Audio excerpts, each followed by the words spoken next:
There's a concentrated effort to stop it. They'll do anything to stop us, especially now. Because where is our opposition? He's been fighting for us for so long. So many schools of thoughts we've been through, yeah, to keep us strong. So tell me, what is it that you're willing to do to make our dreams come true? Yeah, make our dreams come true. Been a long time coming, but now we're here. So won't you stand up and show no fear? For the master, master teacher. Freedom for the master, master teacher. Freedom for the master, master teacher. Freedom for the master, master teacher. 'Cause he's a man of the hour. They kidnapped him for building Tamare. He put his life on the line for us all.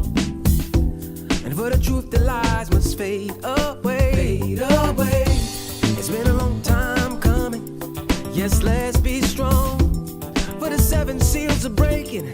It won't be long to make our dreams come true. For a life that's new. Some are called and few are chosen. Said, how about you? For the master, master teacher. Freedom for the master, master teacher. Freedom for the master, master teacher. Freedom for the master, master teacher. Freedom for the master, freedom, master teacher. Freedom for the master, master teacher. Freedom for the master, freedom, master teacher. Freedom for the master, freedom, master teacher.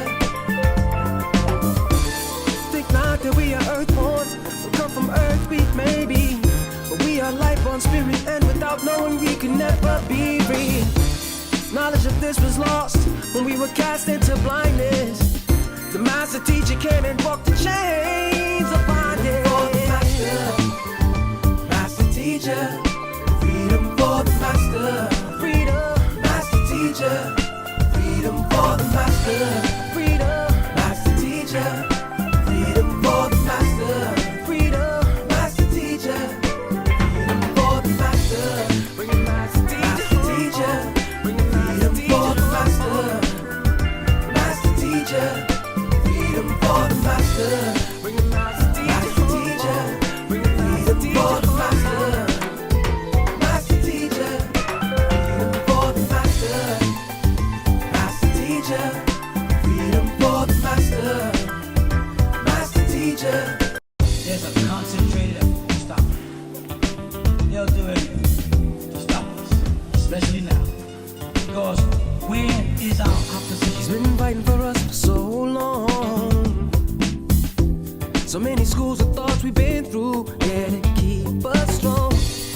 So tell me, what is it that you're willing to do to make our dreams come true? Yeah, make our dreams come true. Been a long time coming, but now we're here. So won't you stand up and show no fear? For the master, master teacher. Freedom for the master, master teacher. Freedom for the master, master teacher. Freedom for the master, master teacher. 'Cause he's a man of the hour. They kidnapped him for building Tamare. He put his life on the line for us all. And for the truth, the lies must fade away. Fade away. It's been a long time coming. Yes, let's be strong. For the 7 seals are breaking. It won't be long to make our dreams come true. For a life that's new. Some are called and few are chosen. Said, how about you? For the master, master teacher. Freedom for the master, master teacher. Freedom for the master, master teacher. Freedom for the master, master teacher. Freedom for the master, freedom, master teacher.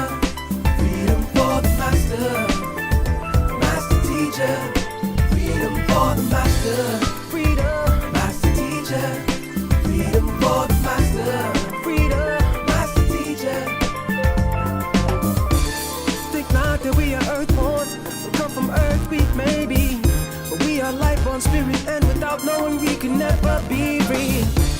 Knowledge of this was lost when we were cast into blindness. The master teacher came and broke the chains of bondage. For the master, master teacher, freedom for the master, freedom, master teacher, freedom for the master, freedom, master teacher, freedom for the master, freedom, master teacher, freedom for the master, bring it master teacher, bring it freedom for the master, master teacher. Freedom for the master, bring it master teacher, bring it freedom for the master, master teacher, freedom for the master, master teacher, freedom for the master, master teacher, freedom for the master, master teacher, freedom for the master, master teacher, freedom for the master. Teacher, freedom for the master, master teacher, freedom for the master. They did everything in their power to take this land and make sure that what's happening right now does not go on. They tried every trick in the book. They didn't finish. They tried slander, defamation of character. They tried to divide brothers up, harass sisters on the street, stop every car coming down to make sure they did everything they could. And not one person come out and help us. Why? Because they had us marked as a cult. Oh, there's some crazy suicide cult.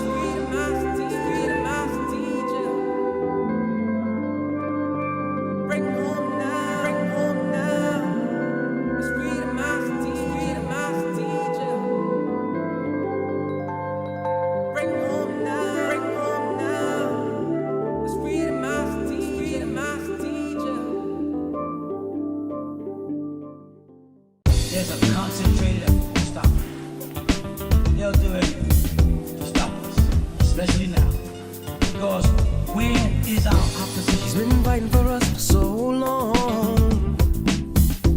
So many schools of thoughts we've been through, yeah, to keep us strong. So tell me, what is it that you're willing to do to make our dreams come true? Yeah, make our dreams come true. Been a long time coming, but now we're here. So won't you stand up and show no fear? For the master, master teacher, freedom for the master, master teacher, freedom for the master, master teacher, freedom for the master, master teacher. 'Cause he's a man of the hour. They kidnapped him for building Tamare. He put his life on the line for us all. And for the truth, the lies must fade away. Fade away. It's been a long time coming. Yes, let's be strong. For the 7 seals are breaking. It won't be long to make our dreams come true. For a life that's new. Some are called and few are chosen. How about for the master, master teacher, freedom for the master, master teacher, freedom for the master, master teacher, freedom for the master, master teacher, freedom for the master, freedom, master teacher, freedom for the master, master teacher, freedom for the master. Freedom for the master, freedom, master teacher.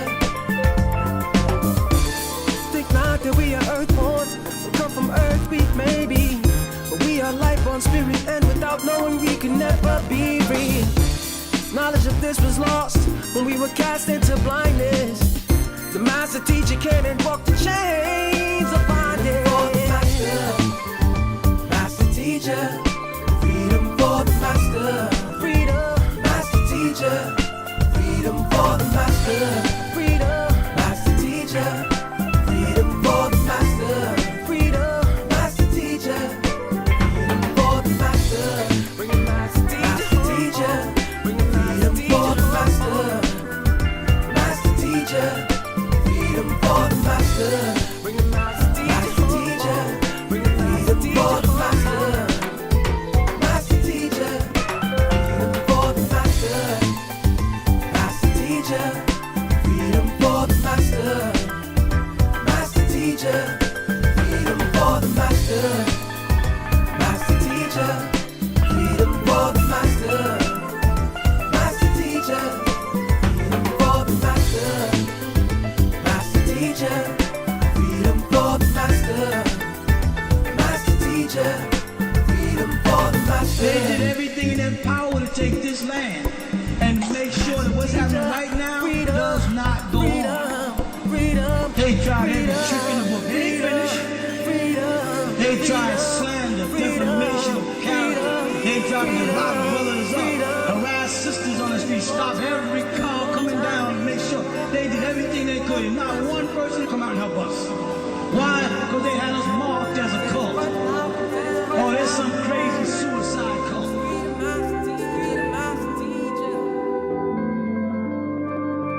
Bring home now, bring home now. It's freedom, master teacher, freedom, master teacher. Bring home now, bring home now. It's freedom, master teacher, freedom, master teacher. There's a concentrated effort to stop it. They'll do anything to stop us, especially now. Because where is our opposition? He's been fighting for us for so long.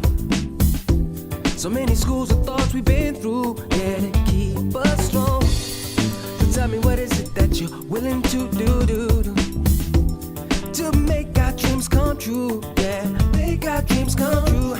Been a long time coming, but now we're here. So won't you stand up and show no fear? For the master, master teacher. Freedom for the master. Master teacher. Freedom for the master. Master teacher. Freedom for the master. Master teacher. 'Cause he's the man of the hour. They kidnapped him for building Tamare. He put his life on the line for us all. And for the truth, the lies must fade away. Fade away. It's been a long time coming. Yes, let's be strong. For the 7 seals are breaking. It won't be long to make our dreams come true. For a life that's new. Some are called and few are chosen. Said, how about you? For the master, master teacher. Freedom for the master. Master teacher. Freedom for the master. Master teacher. Freedom for the master. Master teacher. Freedom for the master. Freedom. Master teacher. Freedom for the master. Master teacher. Freedom for the master. Freedom. Master teacher. Freedom for the master. Freedom. Master teacher. Think not that we are earthborn, we come from earth, we may be, but we are life on spirit, and without knowing we can never be free. Knowledge of this was lost when we were cast into blindness. The master teacher came and broke the chains of bondage. For the master, master teacher, freedom for the master, freedom, master teacher, freedom for the master, freedom, master teacher. Freedom for the master. Freedom. Master teacher. Freedom for the master. Bring the master teacher. Bring the freedom for the master. Master teacher. Freedom for the master. Bring the master teacher. Bring the freedom for the master. Master teacher. Freedom for the master. Master teacher. Freedom for the master. Master teacher, freedom for the master. Master teacher, freedom for the master. Master teacher, freedom for the master. Master teacher, freedom for the master. Master teacher, freedom for the master. They did everything in their power to take this land and make sure that what's happening right now does not go on. They tried every trick in the book. They ain't finished. They tried slander, defamation of character. They tried to lock brothers up, harass sisters on the street, stop every car coming down, make sure they did everything they could. And not one person come out and help us. Why? Because they had us marked as a cult. Oh, there's some crazy suicide cult.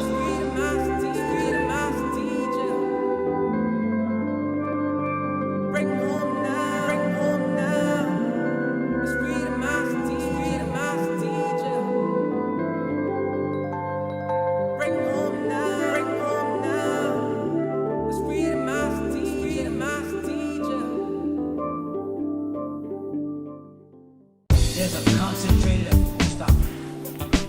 They'll do anything to stop us, especially now. Because where is our opposition? He's been fighting for us for so long. So many schools of thoughts we've been through, yeah, to keep us strong. So tell me, what is it that you're willing to do to make our dreams come true? Yeah, make our dreams come true. Been a long time coming, but now we're here.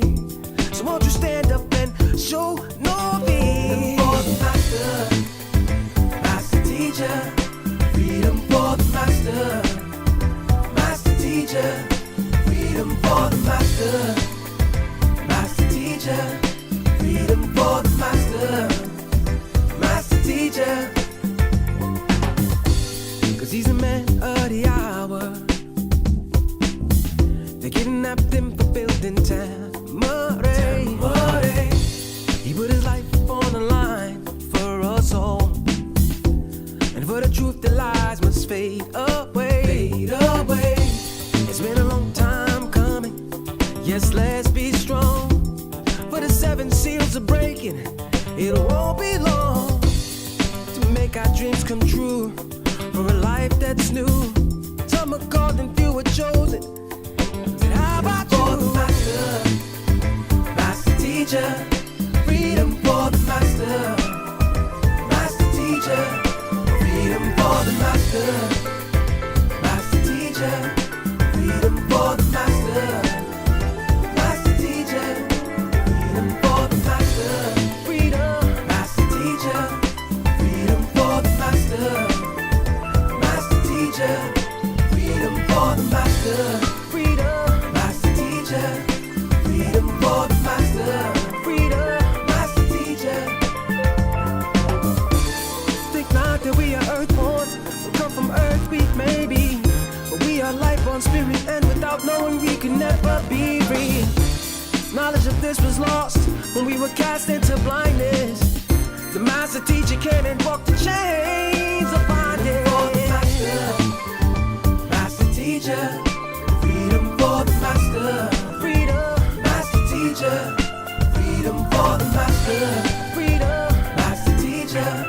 Freedom for the master, freedom, master teacher.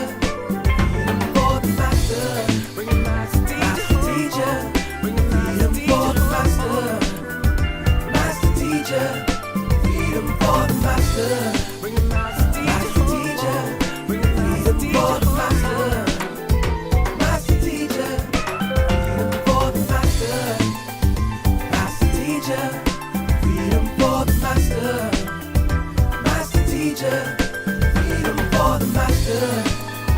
Master teacher, freedom for the master. Master teacher, freedom for the master. Master teacher, freedom for the master. Master teacher. Freedom for the master. They did everything in their power to take this land and make sure that what's happening right now does not go on. They tried every trick in the book. They ain't finished. They tried slander, defamation of character. They tried to lock brothers up, harass sisters on the street, stop every car coming down, make sure they did everything they could. And not one person come out and help us. Why? Because they had us marked as a cult. Oh, there's some crazy suicide cult.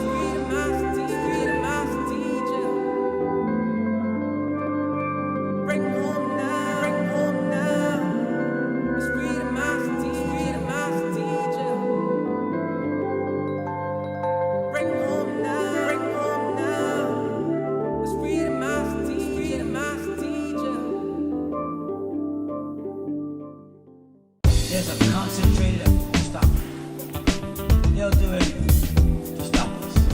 especially now. Because where is our opposition? He's been fighting for us for so long. So many schools of thoughts we've been through, yeah, to keep us strong. So tell me, what is it that you're willing to do to make our dreams come true? Yeah, make our dreams come true. Been a long time coming, but now we're here.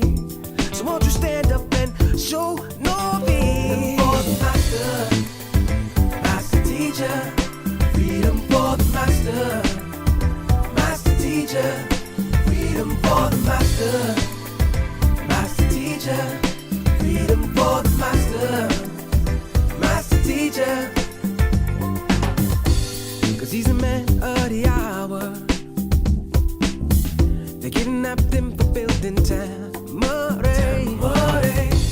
He put his life on the line for us all. And for the truth, the lies must fade away. Fade away. It's been a long time coming. Yes, let's be strong. For the 7 seals are breaking. It won't be long to make our dreams come true. For a life that's new. Some are called and few are chosen. Said, how about you? For the master, master teacher. Freedom for the master, master teacher. Freedom for the master, master teacher. Freedom for the master, master teacher. Freedom for the master, freedom, master teacher. Freedom for the master, master teacher. Freedom for the master, freedom, master teacher. Freedom for the master, freedom, master teacher. Think not that we are earthborn, we come from earth, we may be, but we are life on spirit, and without knowing we can never be free. Knowledge of this was lost when we were cast into blindness. The master teacher came and broke the chains of bondage. For the master, master teacher. Freedom for the master, freedom, master teacher. Freedom for the master, freedom, master teacher. Freedom for the master, freedom, master teacher. Freedom for the master, bring it master teacher. Bring it freedom for the master, master teacher. Freedom for the master, bring it master teacher. Bring it freedom for the master, master teacher. Freedom for the master, master teacher. Freedom for the master, master teacher. Freedom for the master, master teacher. Freedom for the master, master teacher. Freedom for the master, master teacher. Freedom for the master, master teacher. Freedom for the master. They did everything in their power to take this land and make sure that what's happening right now does not go on. They tried every trick in the book. They ain't finished. They tried slander, defamation of character. They tried to rob brothers up, harass sisters on the street, stop every car coming down to make sure they did everything they could. And not one person come out and help us. Why? Because they had us marked as a cult. Oh, there's some crazy suicide cult.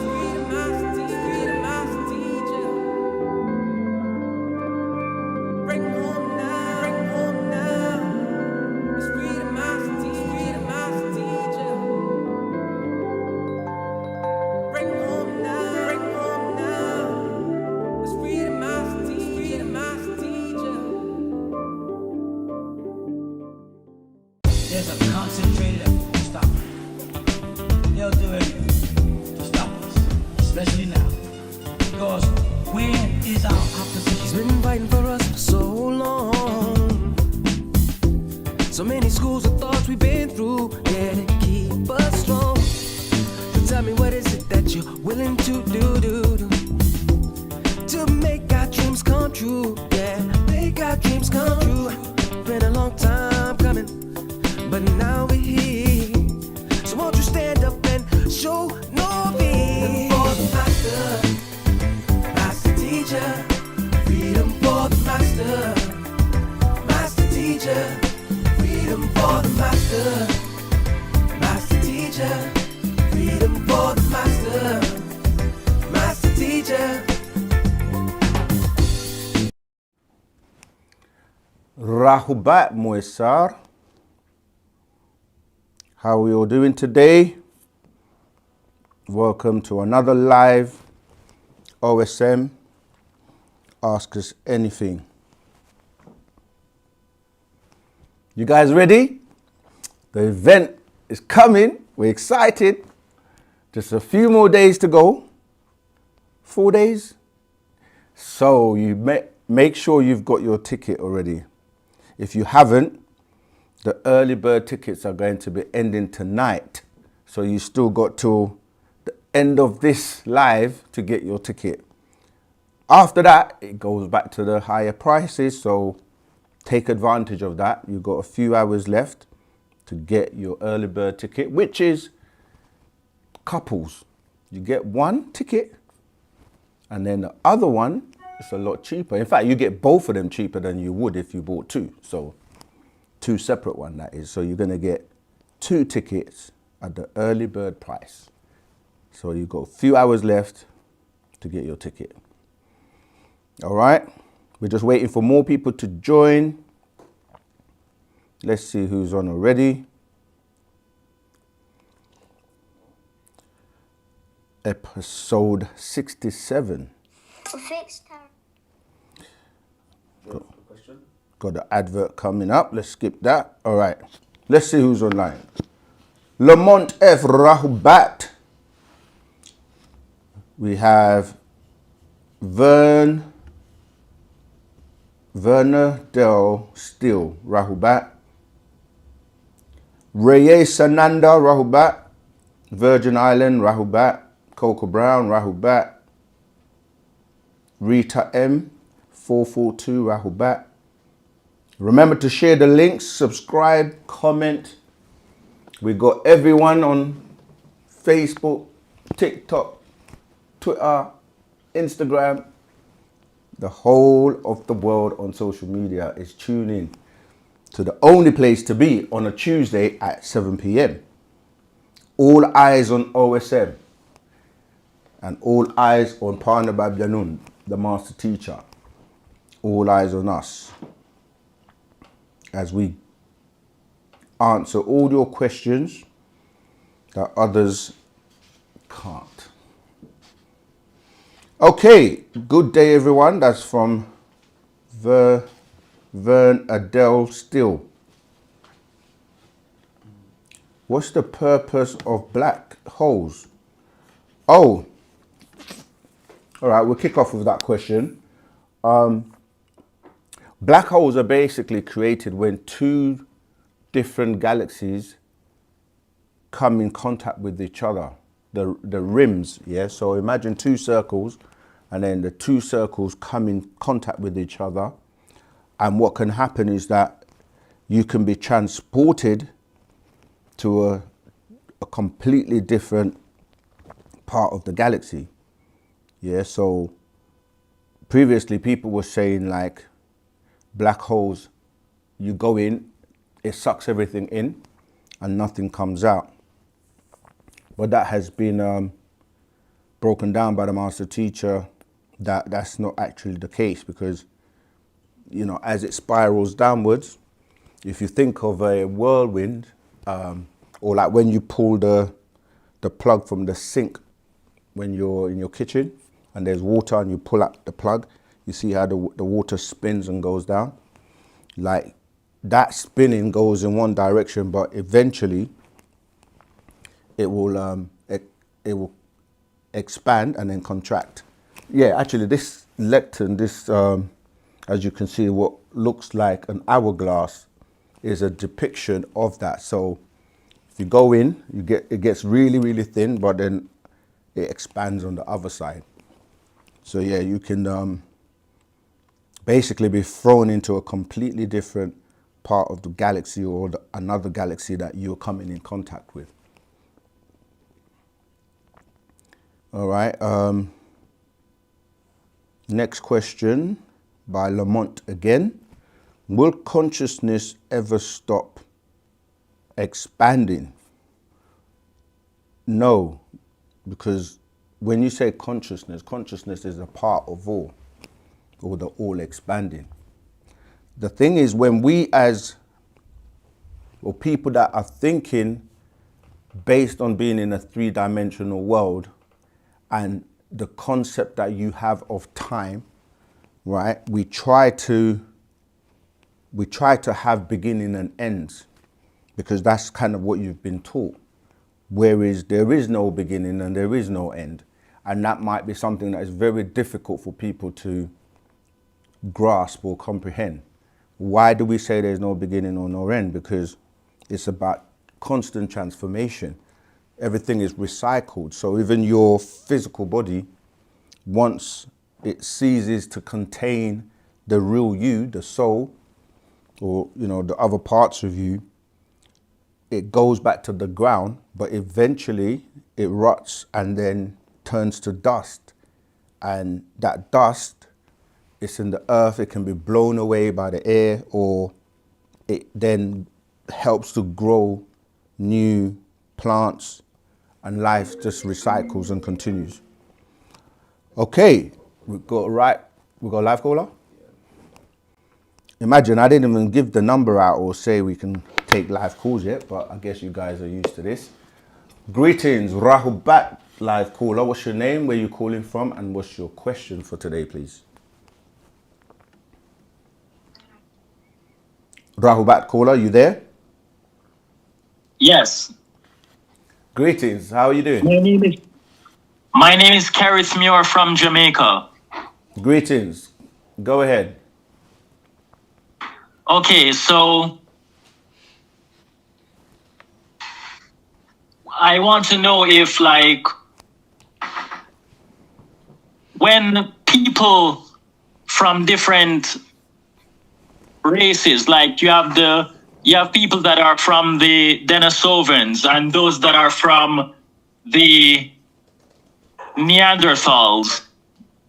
Mm-hmm. When different races mix and have children, Yeah. is it true that a lot of times those children will be taller when they're crossbreed? I've heard a theory like that. Is that the question? Yes. Well, a theory is not fact. And it's really based on the two people coming together. But remember, even though we're saying the two people coming together, each one of those people is 4 generations backwards. So you have to take into consideration all the ancestors before them. So you might have 2 people that have a short height, okay? And their child can come out very tall because it's based on the DNA and the genetics. And you have throwbacks that come out in the generations or the 4th generation predominantly. So let's say your great granddad or your granddad was very tall, but then you're short, and then you marry somebody that is short, and they're, or what is considered short, because the whole thing of tall and short is subjective, right? And I'll explain what I mean by that in a minute, but I'll do it now. Subjective meaning that if you are the tallest person in the community you're in, you're going to be considered tall amongst people that may be very, very short. But then you can go to another community and the very, very short person is the tallest person in that community. So how do you, or even a tall person, you can see someone that's like, I don't know, 6 foot, and then you think they're very tall, but then you see someone else that giants over, or, is very tall, taller than the one that was 6 foot. But anyway, going back 4 generations in your ancestry, there may be tall people or short people. So if, let's say, the male side had tall people like their granddad or great granddad, and then they marry someone who, the female side, and she doesn't have tall people in her pool, her ancestry pool. The 2 of you can have a child, but the child, if both of you are short, the child can still be tall because the tumbling of the genes. Do you follow? Can I say something? So when you mix two people, sure, I'm almost done. When you mix two people, whether it's from different races or not, it's going to be based on the DNA of the two people going back to their 4 generations. Go ahead. Well, I wanted to ask you, like, so when they say that the cause of sometimes when a child is taller than both parents is because the two parents are from 2 different races, what is that scientifically called? What is the theory called? That's what I'm saying. I don't hear know where the facts you're saying is fact. Like, that's why they're taller, because they're from 2 different races. That's not really gonna always apply. You see what I mean? You're saying it's a theory. So it's not a correct theory, it's false. A theory means that it's not yet proven. It's like the Big Bang Theory. Like, it's a theory, but like when you start to go and analyze it and look at the facts, it doesn't always hold to be true. So what I'm saying is, just because 2 people are from 2 different races, it's not automatically going to make the offspring taller. Okay, so can you tell me this? Like, when 2 people from 2 different races have a child together, does that cause the child to have any genetic defects? It depends on the 2 people. You see what I mean? You're saying 2 people, but if, let's say, if we were to be specific, like, let's say it was a Nagaru and an Adamite, then yes, because if you look at the Adamite, if the Adamite has certain genetic traits or something that is, like, for example, if they lack melanin, for example, or they don't produce melanin in excess, like how the Negroid does, then the child is going to be what we call bipolar to a certain degree, because you're going to have someone who can like basically take really hot heat, as in the sun, and then someone else who can't, and by being in the sun may get skin cancer from the sun because of the lack of melanin to excess. You see, so now the offspring, although he has the Nagaru side, they're still going to be able to relate to that side, and then but the other side, they're gonna be like conflicted, because one minute they could eat hot food or like do all the things that, let's say, the Nagaru do, and then on the other side they may not like spicy food, or, you know, being in the heat, or listening to certain types of music, or whatever it is on the other side might be the opposite on the other side. So this is why you get sometimes people they kind of shift from one side to the next, because it can be confusing for them. Do you follow what I'm saying? So it all depends on the 2 mix, because you might mix with, let's say, a Dravidian as opposed, or a Dravidian and Caucasian might mix. It all depends on the mix of the 2 parents and whether they have genetic defects in them. It could be the other way around. It could be between 2 Nagarus or Negroids, meaning, like, for example, their blood types may not be compatible. You see, that's a genetic defect. If, like, let's say someone don't check what their blood type is, and then they mix with someone, and they may result in something like sickle cell, for example. Yeah, so there are reasons for checking. This is why it's so important that when you're mixing bodily fluids with somebody, or you're going to procreate, you do need to know and do the studies of the person's family, not just them, their family, because if they do have, let's say, mental health issues in their family, that might then pass on to your offspring. That's why most traditional cultural weddings, by, you know, people that have a culture like that, they will meet, They'll study the both families, see like, you know what I mean, what's been going on in their family tree, and both parents will then agree or, you know, disagree for the two people to kind of get married or come together. Because let's say someone has some defect, as you say, that's going to pass on and become an issue to the offspring. Okay, so so what you're saying is like, if I am a Negroid and I met a dark-skinned Indian girl who has the same blood type as me, she would be more compatible with me than a Negroid female who doesn't have my blood type, right? Not necessarily, but what I'm saying is that if you or her has any genetic defects, the results are still going to be the same. But the blood types, like if they're incompatible, that can also be an issue. I'm trying to see if I can find, I don't see it here, but it's about the two people, but it's also about the races, as you say, because it doesn't matter. This is what I'm saying. If it's two people that are both Negroids, you still have to check whether or not there are genetic defects in each other, because that will produce a result. If it's one is a Negroid and it's another race, it's still the same thing will apply, whether they're a different race or not. However, when you're looking at it from the point of view of the 9 ether being is going to be, in terms of genetically, naturally going to have, like I mentioned before about the melanin, it's going to be more, it's dominant. That's the word. We have to use scientific terms. So the genes are going to be dominant, you see, to the others, because you got 9 ether, then it goes 8 ether, 7 ether, 6 ether, 5 ether, and so on. So the 9 ether is always going to be the most potent or the most dominant in terms of the genetics.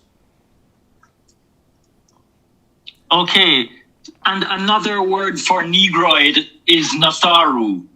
No, the Natharu is the overseers of the Negroids, but they oversee everything and everyone anyway. So Natharu is different from Nagaru. Nagaru or Nagar Nadu is the word in our language for Negroid.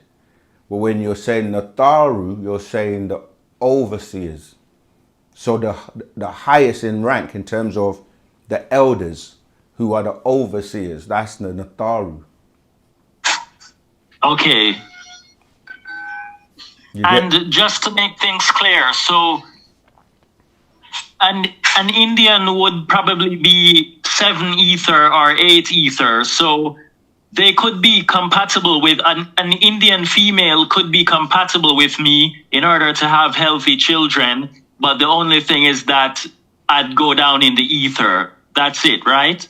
Absolutely. And you can have a partner with anyone and they may be healthy. But what I'm saying is, in terms of your genetics, you would be weakening, if you're 9 ether that is, you would be weakening your genetics.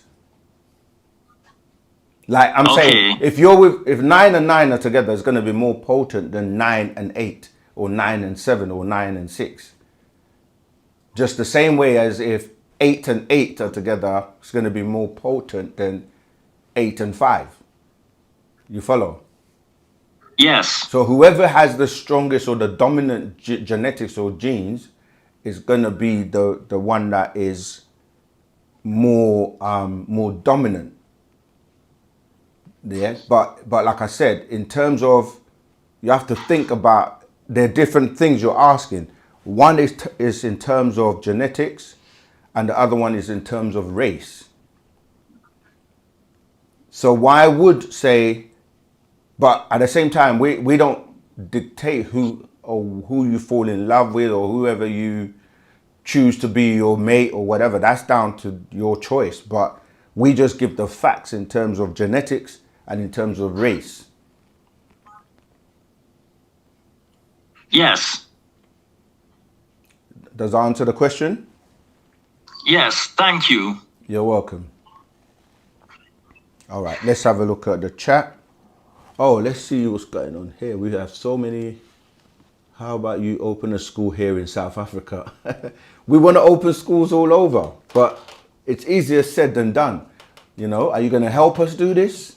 Because people always say, why don't you do this? Why don't you do that? Why don't you do this? And we're like, we're trying to do so much for you, but we need help. And if you get the idea, or you know, that comes to you, then that's telling you you should be the person trying your best to implement it, or you know, get involved to make it happen. We got another caller? Go ahead. Wu-Sabat Moisa, Noki, Race and Party Dewey. My first question is, I was building with a brother yesterday and he was under the conclusion that Atashta Isis is the daughter of Nana Sin and that she's actually Ishtar. I just need to clear it up.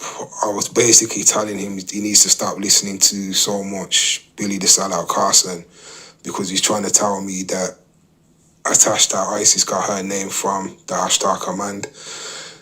If I'm wrong and I'm dumb and I'm sorry, but I just need the actual facts behind it. My second question is...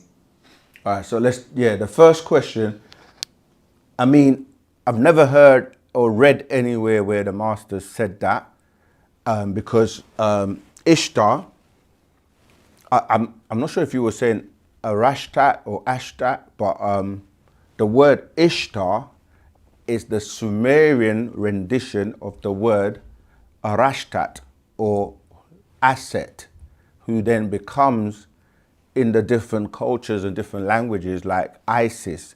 Like, she has many, many names and titles throughout the different cultures. Let me see if I can find something in the Holy Tablets. So Ishtar is the daughter of Nana Sin.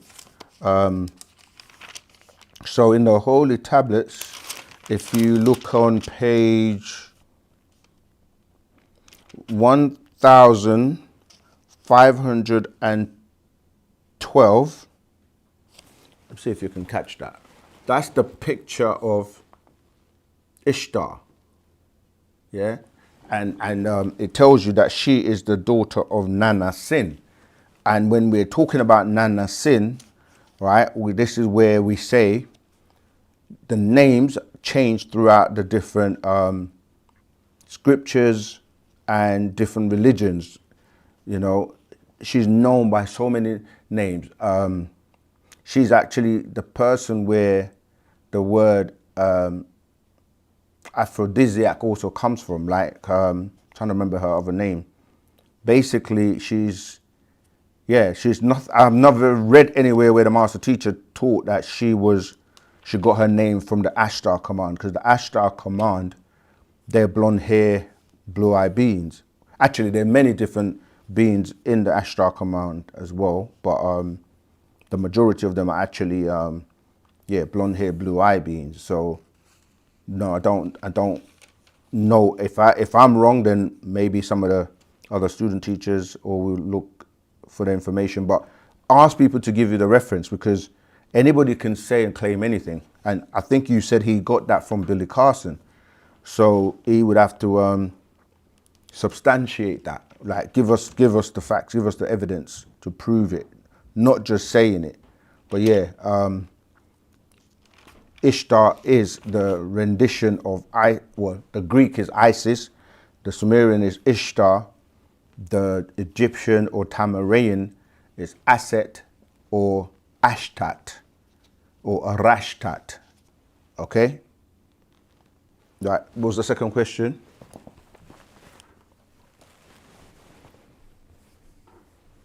Is Jeffrey Epstein, is he like an Igor sellout that's basically working for Baal, who is in Leo, and he's Dotiliko Picnic Nana Sin?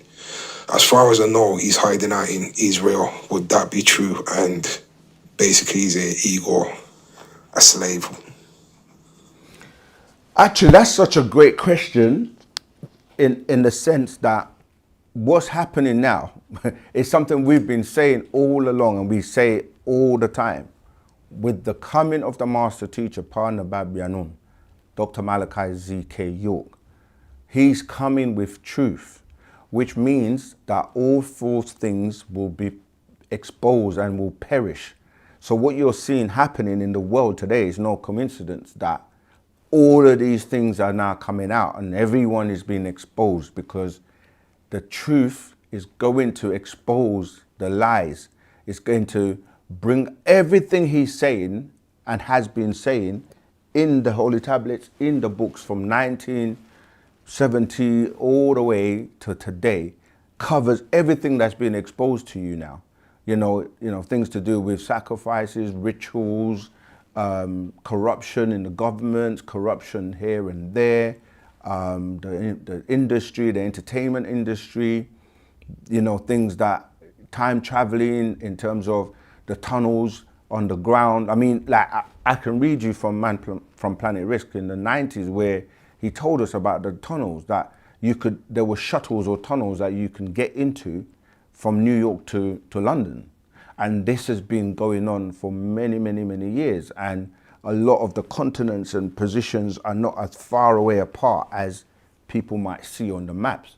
So what this is showing you, without going into the details of, who's the players, but he spoke about the Zionists, he's spoken about religion and the world, the New World Order, and, how Third World War and extraterrestrials and reptilians and the people that do all of it. He spoke everything you can see on social media today, exposing all of these things that are going on, is because he's here now, and everything has to be revealed, and all the truth is going to come out, all the lies are going to be exposed, all the people, all the characters, everyone that's involved in all these things that are now being exposed is going to happen whilst he's here, because that's his presence being here, is that he's going to give you the actual facts, the truth, and in doing so, he's going to expose the untruths.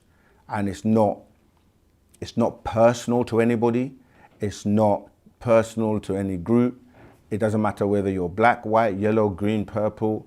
It doesn't matter if you're in Christianity, Judaism, Islam, or whatever religion you choose to, get involved in. It tells you these all tie back to these Anunnaki, to these reptilian beings.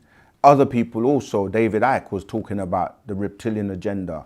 And so when you start to piece the pieces together, and the church and the state and, the different players, because people supplant themselves, even down to, the robots and the cyborgs. And now people are able to just show you a robot walking and moving in a certain way, and then show you certain people in power that were walking and moving like a robot.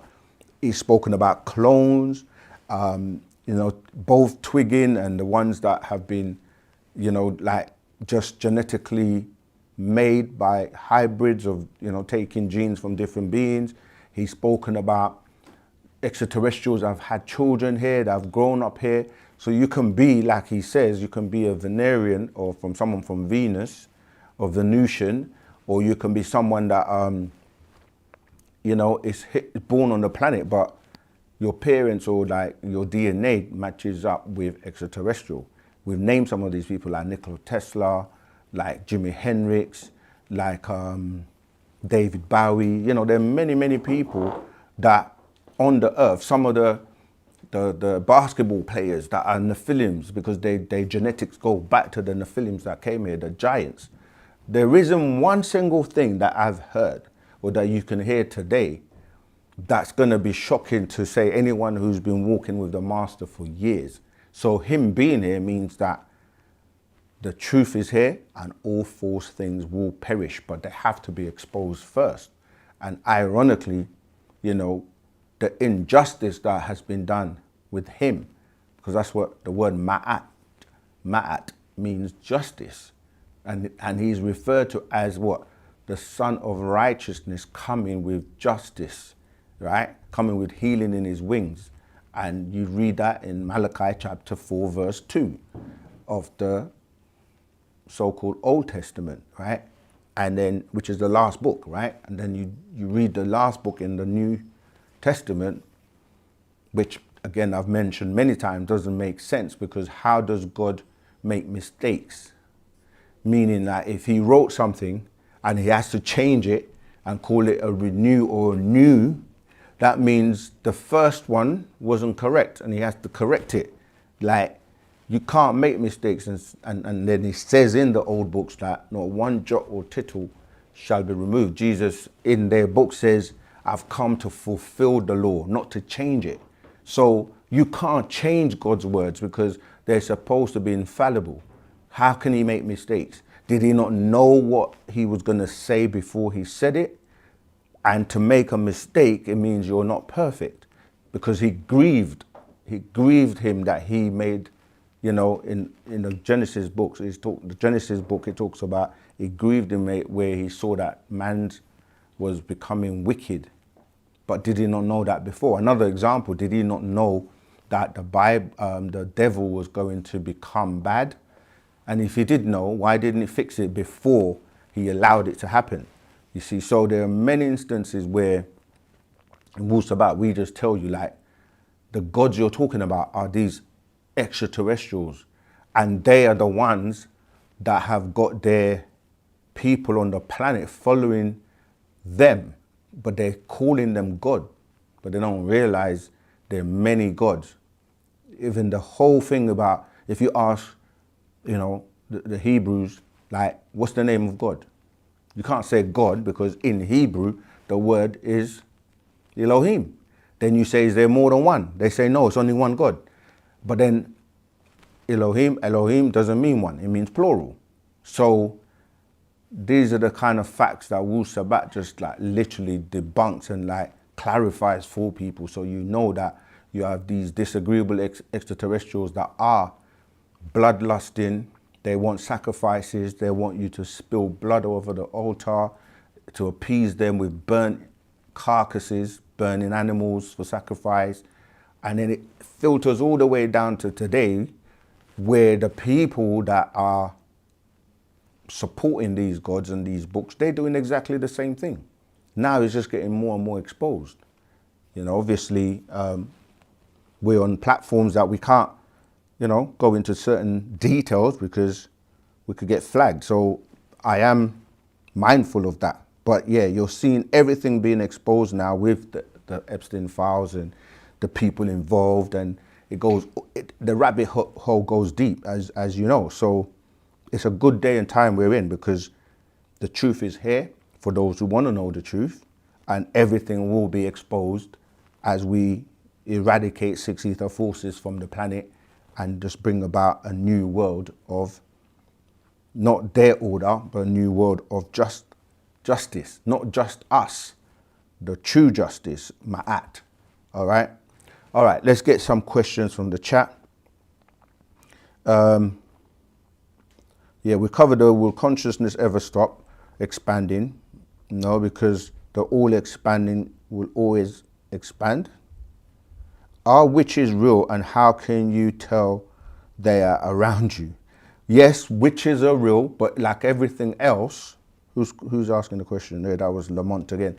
Like everything else, when you say a witch, because of the programming since you're a child, you're gonna get an image of, you know, the woman with the black cape and the black hat, pointed hat, and maybe on what they call them, broomsticks, flying around. That is a depiction. Just like when you say the word devil, if you've been programmed from a young age to think there's a guy with horns and a pitchfork and in somewhere in hell, then that's your image. But real witches and real devils are completely different to that, right?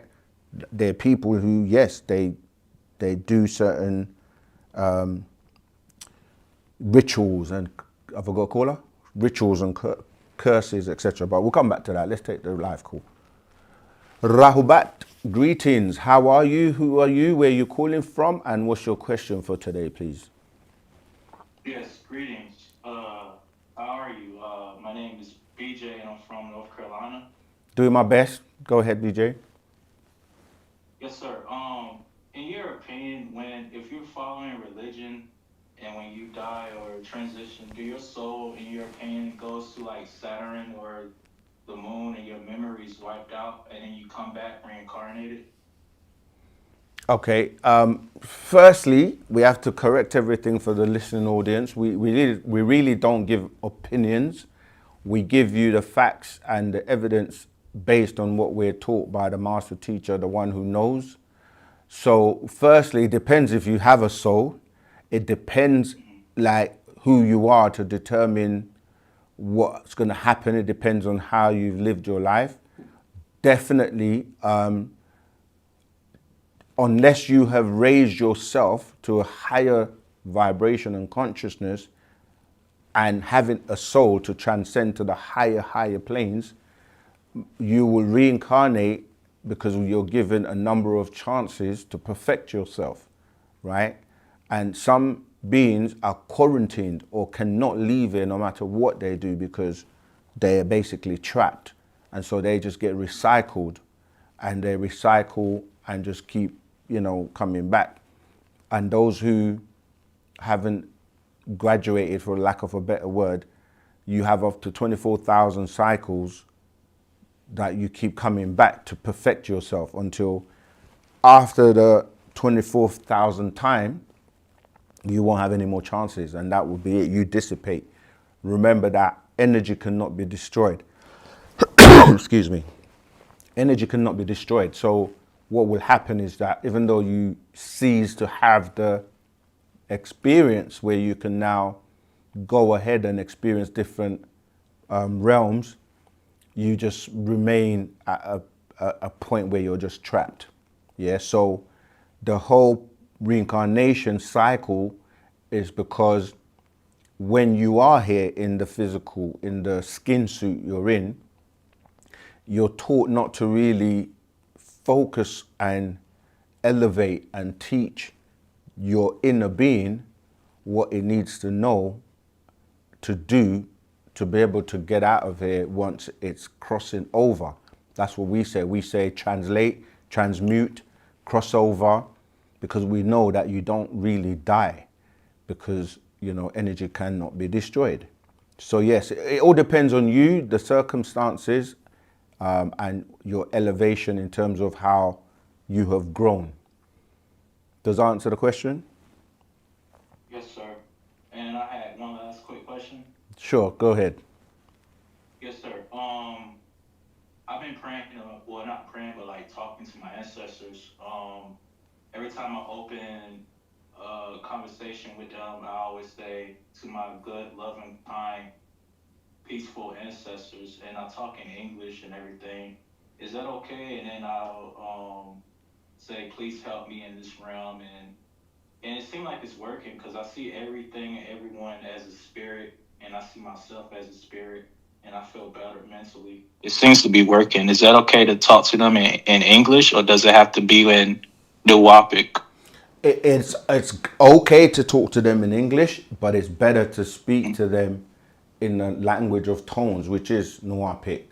So obviously the main thing is your sincerity and your intentions.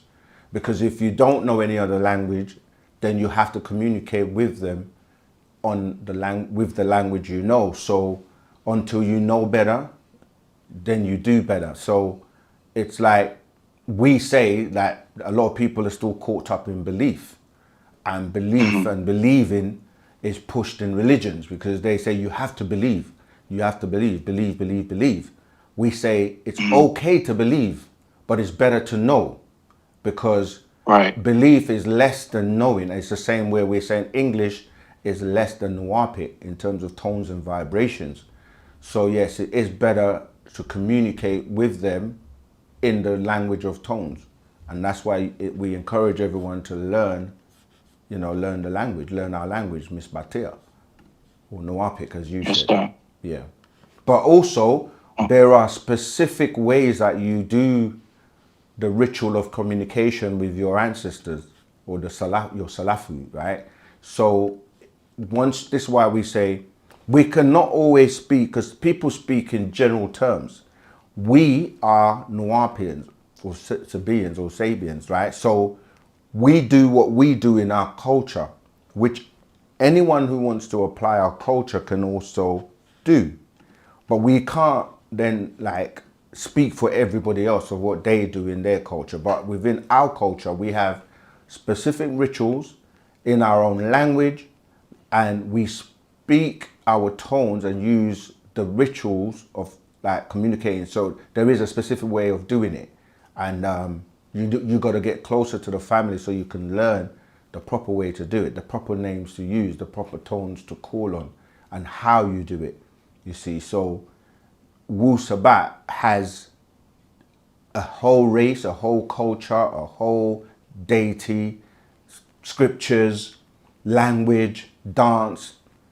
It's own everything. Just like if you were to look at, say, the Hindu culture, or the Sikhs, they have a culture, or the Chinese, and they have their deities and they have their language and they have everything within their culture. It's the same with us.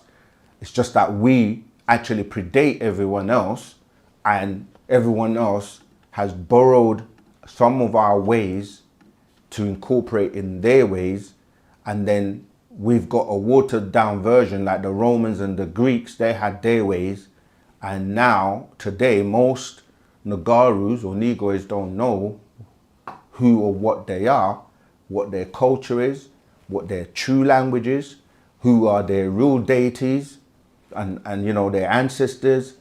And so when you come into Wu-Sabat, this is where you start to relearn or remember. The word Re or R-E is the sun, or it is to remember, to go back, read R-E-A-D. The sun, R-A, Ra, is igniting that real fire within you, so you can start looking inwards and realize you are God, you are the goddesses, and it's spoken about in all of the scriptures, you see, but you've forgotten who you really are, what your culture is, and what clothes should you wear, what should you eat, when should you eat, how should you sleep, how should you walk. These are basic things, but there are sciences to all of these things. Most people don't know how to sleep.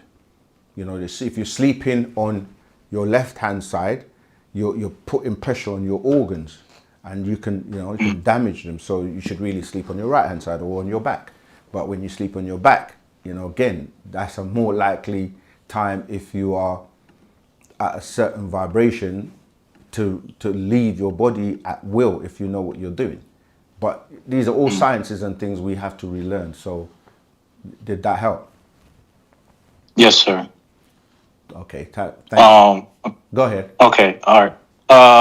If you transition and you make the grade and you transition, are you born into Natharu or like a higher dimension? And are you a newborn baby, Tua. or do you come? Okay, yeah, you're right. Great question. This is actually death. What we call life is death. And when we're born into the other world, that's when we start living. What do I mean by that? The master teaches us that your physical body, from the time you arrive, or you're born, as we say, you start aging.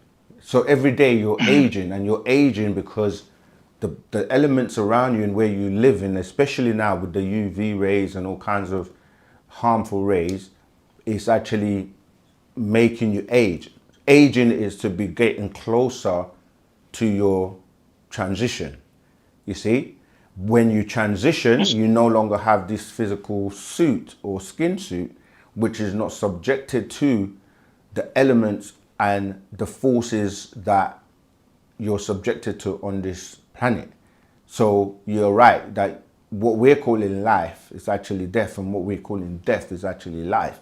So we're actually being born when we go to the other side, because you don't age, you're not sick, because you don't have this physical skin suit like that to age and to be subjected to the elements. Do you follow? Yes, sir. Well, thank you so much. I really appreciate it. Is there a book that I can get that has like the Noapic language I could learn on my own? Yes, we also have the live course, an online course that you can go through. Is very structured and takes you from the very beginning of language all the way to learning to speak, read, and write within 6 months if you're serious and you're dedicated. And when I say Okay. within 6 months, you're able to use it to communicate and have conversations, etc., etc. So the link will be posted. But if you just put DS4S Academy and then go to courses, you will find that.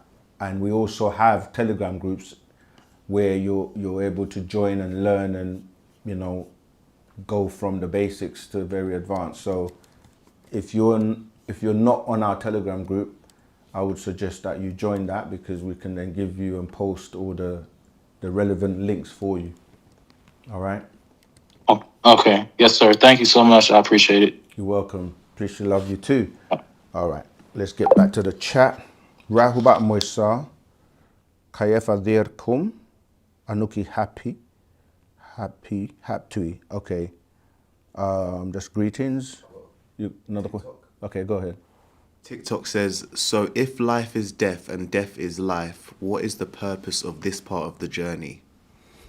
The purpose of this part of the journey is to experience this realm and to master it, and to learn that once you, it's like in order for you to get to that stage of the highest of life, they call it in religion, you know, everlasting. They say, you know, you have no more sickness and no more suffering, etc. But then they give you this concept of being in a heaven with, you know, gardens and physical things. But the purpose of this is for you to master and learn, because you're baby when you're here. Like in terms of when you look at the higher realms or the cosmos, like you're graduating by mastering this physical. You're put through certain tests, you know, like, and this is humanity. It's like your consciousness, your mentalness, your mind. Like, are you learning? Are you able to treat all sentient beings with a shuk, which we call divine love? Are you caring? Are you, you know, are you learning these lessons of how we are in harmony with natural nature, with nature? Are you going against natural nature? So the purpose of being here, and also to really learn about energy, yeah? What energy is, how do you harness it, how do you manipulate it, how do you raise your vibration to basically be in different frequencies and be able to then just master this realm, yeah? And then once you do that, when you go to the next realm, you've got to do the same thing. You've got to master that realm. Every realm, or I guess if we use the word vibration, that's why when we say going up and going down, there is no up and down in the sense of how people describe things in the physical, because like wherever you're on the planet, if you start to look at like gravity, like if the planet is a ball, or let's say an oblong shape, or not oblong, it's more like a elliptical shape, right? You're going to be, wherever you are standing around, your head is going to face, like if you're at the bottom looking down, your head is that way. So you can't say heaven is up, when if you're on this side, heaven's going to be up that way. If you're on the left side or right side, so basically you're being held to the planet wherever you are. So, and you're in a ball that is spinning around the sun in what people call space. So there's no up and down when you think about it in that way. So when we say elevating or going up, we're talking about vibrational, like your vibration and the frequency. Like you can tap into frequencies and manifest things. So this is for you. This is like a teaching ground for you to learn and master these things. All right. So then you can move up to the next level, and then you master that. And you keep going until eventually you can come and go at will if you make it to the higher realms and you have that leave to be able to do so. All right. Okay. Is there another one? No? There's loads if you want. Okay. Let me take a few from each platform. Let me look here and see what we've got. Right. So I shook everyone, tapped into this frequency. Yeah, that's what we were just saying. Simon Stern, yeah, you've tapped into the right frequency. And that's why sometimes people will say, I was just asking or praying or like, I was just tired of this frequency, and then boom, my timeline, the video just appeared because you've tapped into the right frequency. OSM appears. Go ahead. This is another one from TikTok. If the Bible is corrupted, why would Allah say to Muslims to go back to the people of the book? The reality is they're all corrupted, but however, you have to look at time frames. Like whoever came first is going to have more information about what happened during the beginning or that time. So when you start to look at the Quran is only 1400 years old. So even the New Testament is 2000 years old. So it's older than the Quran. So what you have to then start to do is what we call comparative analysis. Then you look at the Torah, it's only 4,000 years old, but it's older than the New Testament, and it's older than the Quran, and the New Testament is older than the Quran. So all three of them, they go back to their patriarch, who's Abraham. Then you have to learn about who Abraham was and what did he follow, what did he study before he received or before the Torah came about.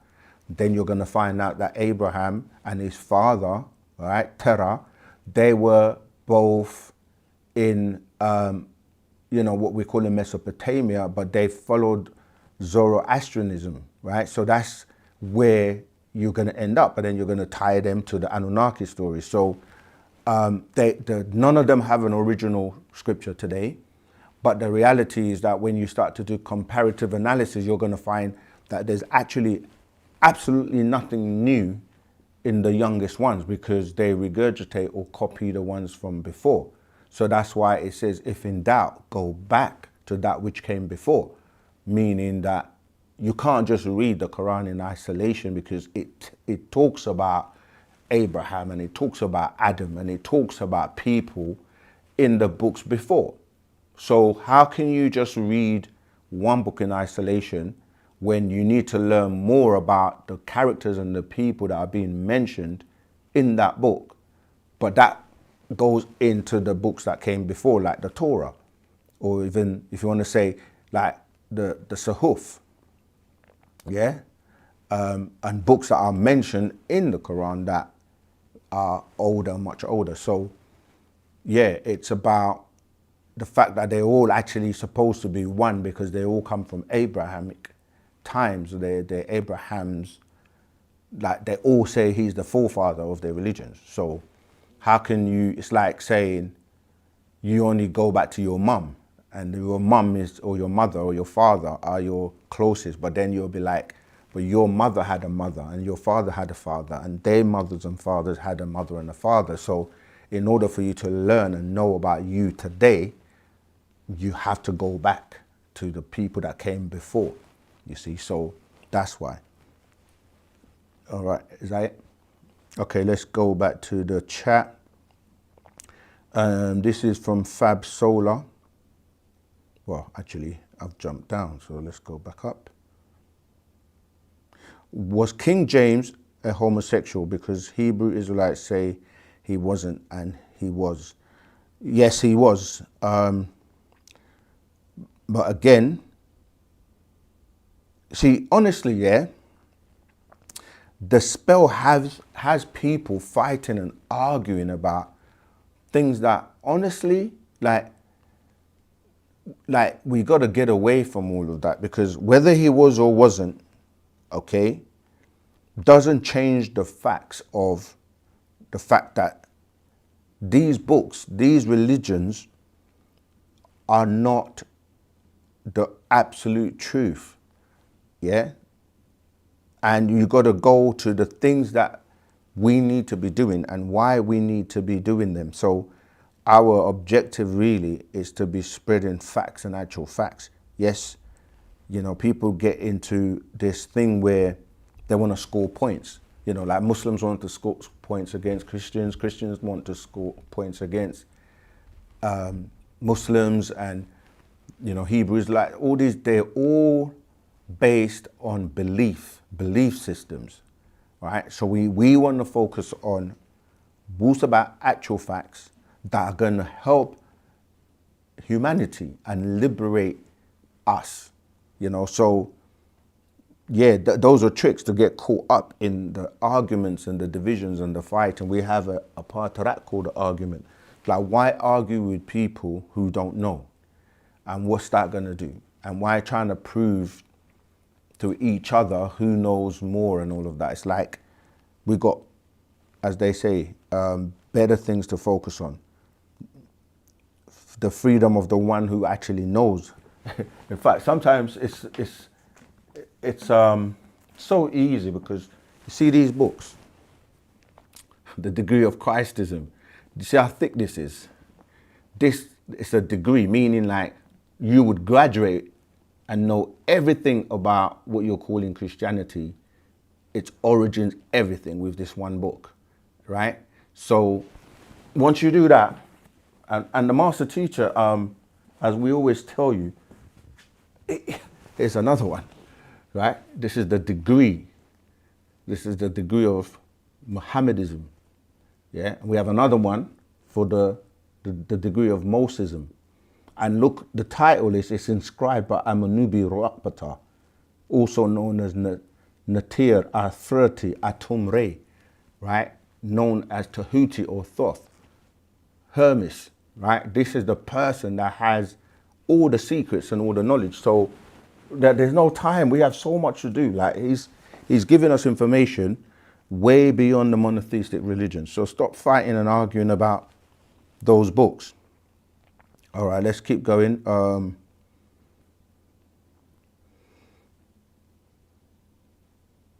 Glad it's that time again.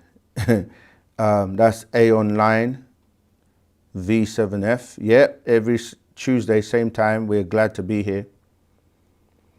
Can you talk more about the 25 elders? That's from Eric Weems, 3170. You mean the 24 elders? Again, please, when we ask questions, let's try and be as vivid and specific and clear as possible.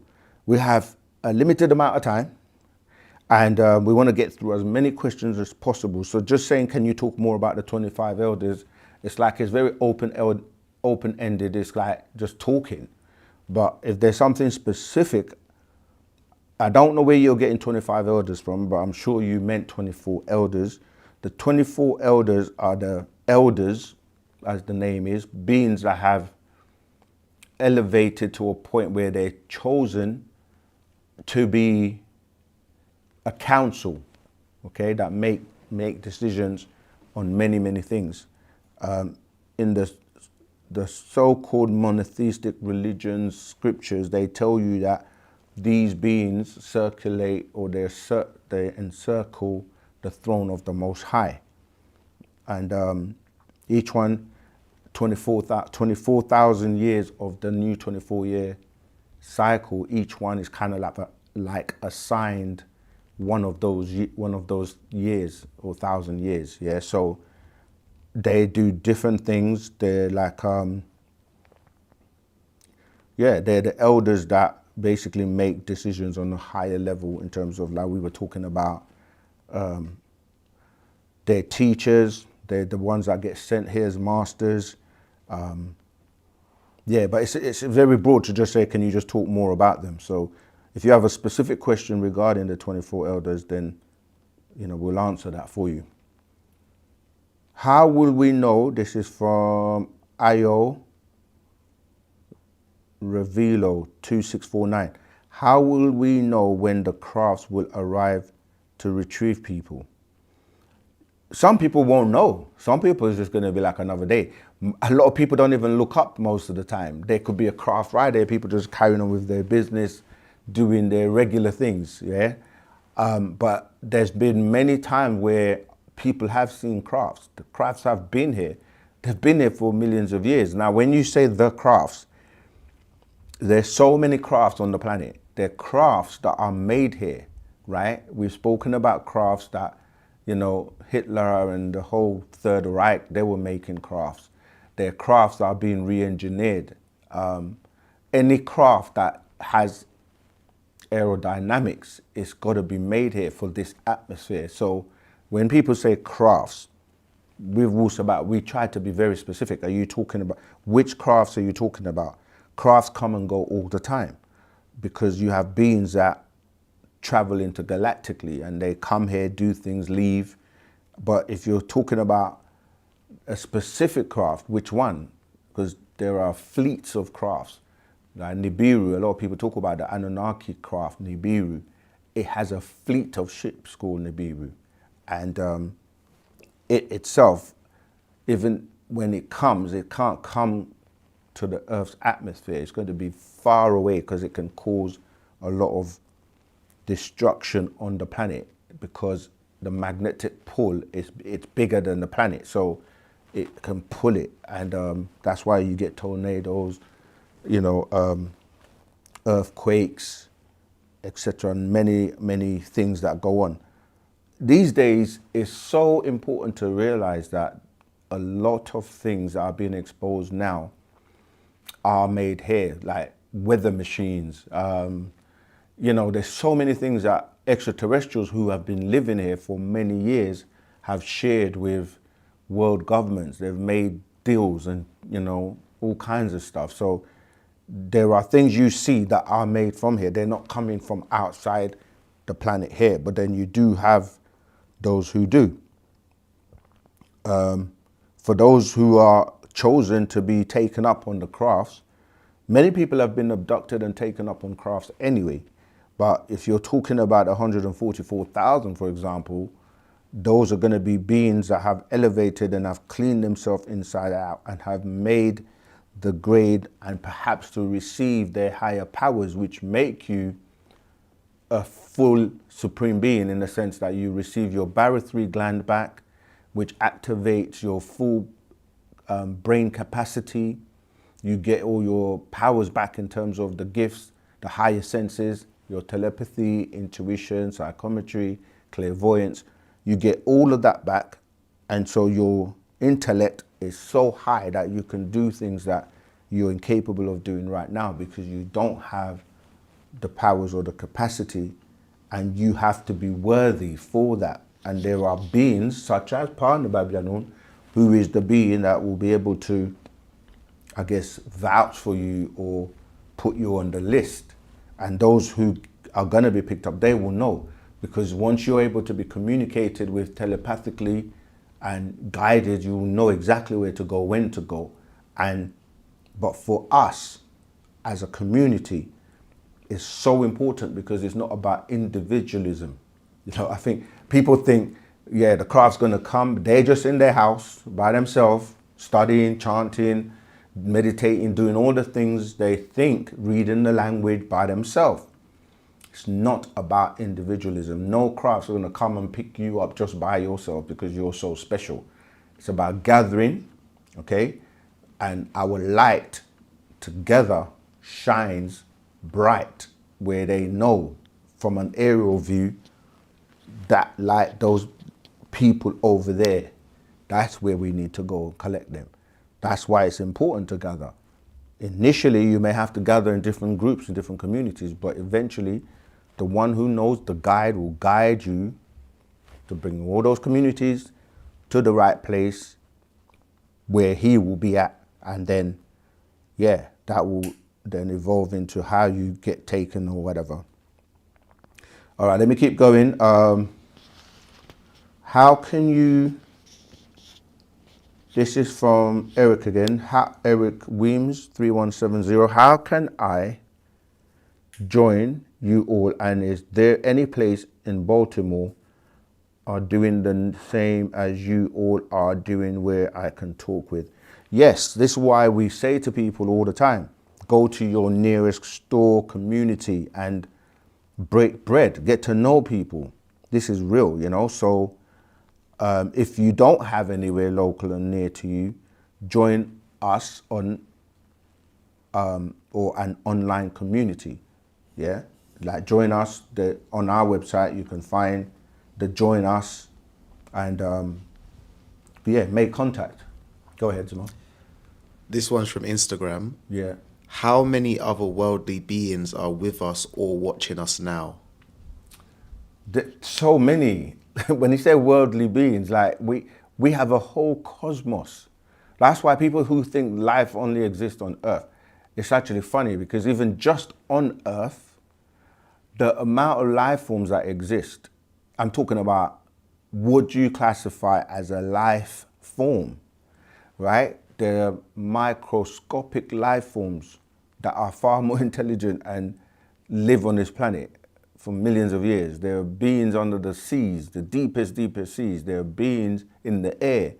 There are beings that have evolved to the point where they can change their molecular structure to the point where they can merge with, like wood, or walk through walls and all kinds of stuff.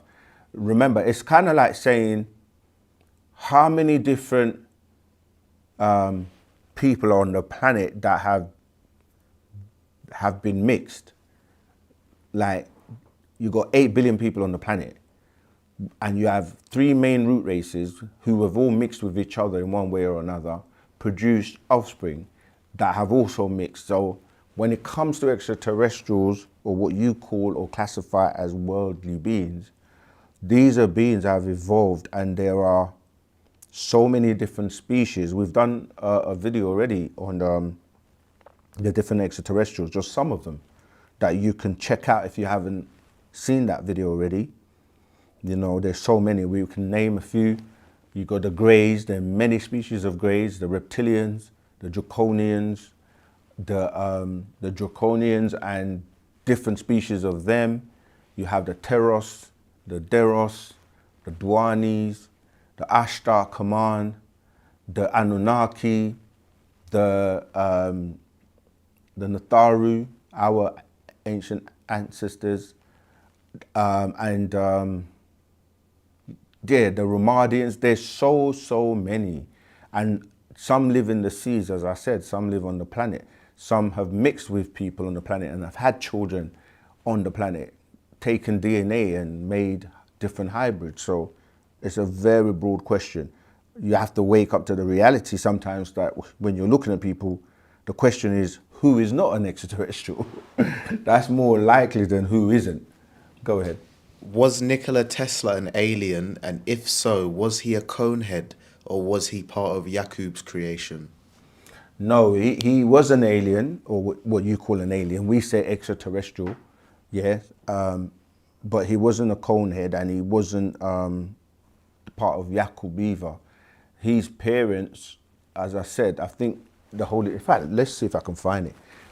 I don't like trying to find things on the live, but I might be able to, because sometimes it just takes too much time. But the Nikola Tesla is not only, listen, most of the people you mentioned, yeah, this is why this holy tablets, although it expired in the year 2000 AD, it speaks about anyone. Look, just look at that. That's Adolf Hitler, for example. So his old story is in here. As I flick through, I'm trying to find Nikola Tesla. I saw him the other day. But yeah, he was, it's like his parents were from Venus, if I'm recalling correctly. Maybe I'll get you to King to have a look and see if you can find him in the meantime. But yeah, he's in here. I want to see if I can find it. I just saw someone. Let me just see. I just saw someone else that a lot of people.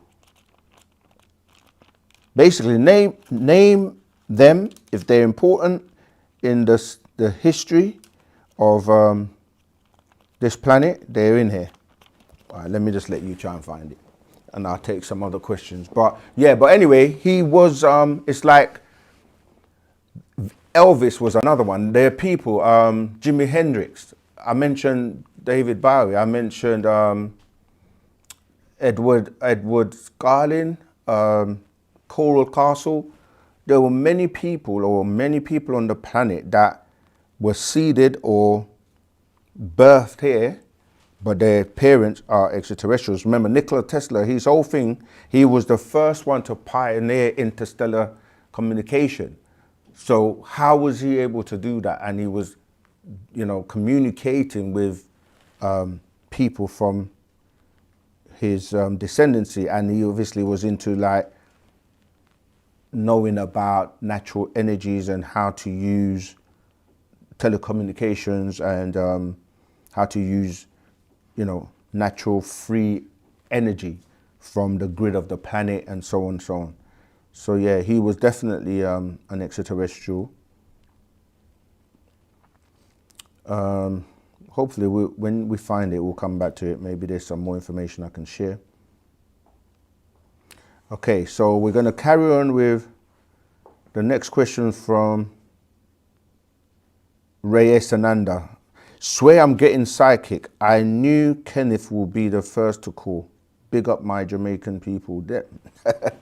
All right, yeah. I mean, that's another thing. As we're starting to raise our consciousness, we're starting to receive and are able to do things that we used to consider to be miraculous. I do it all the time, like in terms of what you're saying about being psychic or, you know, telepathic, or, do you know what I'm saying? Because what's that? Telepathic, the master teacher teaches us, is a telephone to the Pathaites. So we have that ability to be able to communicate mind to mind, regardless of where we are. All right. Let's keep going. And someone else agreed with that as well. See, that's what we'll call mind link. You start to get in tune with each other. That's why once we're on the same mental vibration or frequency, we automatically start to unite worldwide, regardless of where we are. You know, so that's what Wu-Sabat is here to do. Looking for another question. Let's get the master out this year. 1000%. We need, yeah, we do. And people say that, but like I say, when it comes to the actual work, following instructions and doing what we need to do, we then start to fall asleep. You know, let's go to our nearest bookstores, go to the communities, get involved, help spread Wu-Sabat, you know, uplift humanity, just speak truth. We got our Friendship Day coming up, right? This is what it's designed for, because it's about letting go of petty things. Don't let things weigh you down. Go by hearsay. If you have any issues with anyone, you're meant to squash it, because we counteract the pagan ritual that they call Valentine's Day. Learn and study and research things. Don't just do things and participate in things without knowing that you're being used or being a part of a ritual that, you know what I mean, keeps emanating negativity on the planet. So our Friendship Day is where it's about love, in terms of divine love, a shook coming together and letting bygones be bygones, and don't hold on to stuff. Don't fake the funk. Don't pretend, you know, like when we're becoming one, like we can read each other's minds and thoughts. So don't pretend and say to someone, oh, you know, it's all about love, and then you have a thought that is opposite to what you're saying. So it's a very real thing. And so come along, mingle, meet and greet, and listen to live music, have a 3-course vegan meal, and, you know, just have fun and get to, excuse me, socialize and generate and share that natural love, that ashuk. So yeah, I see you said you're willing to help in the Baltimore, so you have to connect. I don't know from the top of my head the nearest community to you, but you can go to our website, official worldwide website, unitedsabiansworldwide.com, and look at the contact us and see where your nearest location is. The master teacher said we must all come together first. That's the task. That's right. Okay, let's keep going. Any more questions? Is there a best time to go to sleep at night to aid our higher selves? Tua. Oh, someone said David Icke confusion, laughing out loud. Yeah, it is, but I mean, he was actually exposing a lot of the reptilian agenda and talking about, stuff about the royal family and so forth many years ago. We don't say him or use him as to say he's all right, wise, and exact, but there are some people that were ahead of the game and were exposing things that are now being made true. So, but yeah, we are not saying, yeah, we're not saying go and like follow everything and say that he says is true. You got to still use your own judgment. All right, we have a live caller, a Rahubat caller. What's your name? Where you calling from? And what's your question, please? Rahul back. Dre calling from United States, South Rahubat. Carolina to be specific. I had like 2 or 3 questions. My first question was, with the Super Bowl, were they using that as symbolism to show the fall of the patriotic system and the return to, I guess, monarchy of the original natives that own the land by showing the Hawks beating the Patriots? I know it's a ritual. They do use it for ritual to harness energy because it's a massive event that happens, regularly, and the way stadiums are designed, even just regular matches, football matches or what you call soccer and so on, they're all about generating the energy from the crowds. Whether it was, specifically for what you've just said, I'm not sure of. However, it is also, like I mentioned previously, the day and time where people are seeing through things now. Years ago, when these rituals were taking place, people didn't realize that they were being involved in something, that was a ritual to these beings. But now, a lot of people's eyes are open.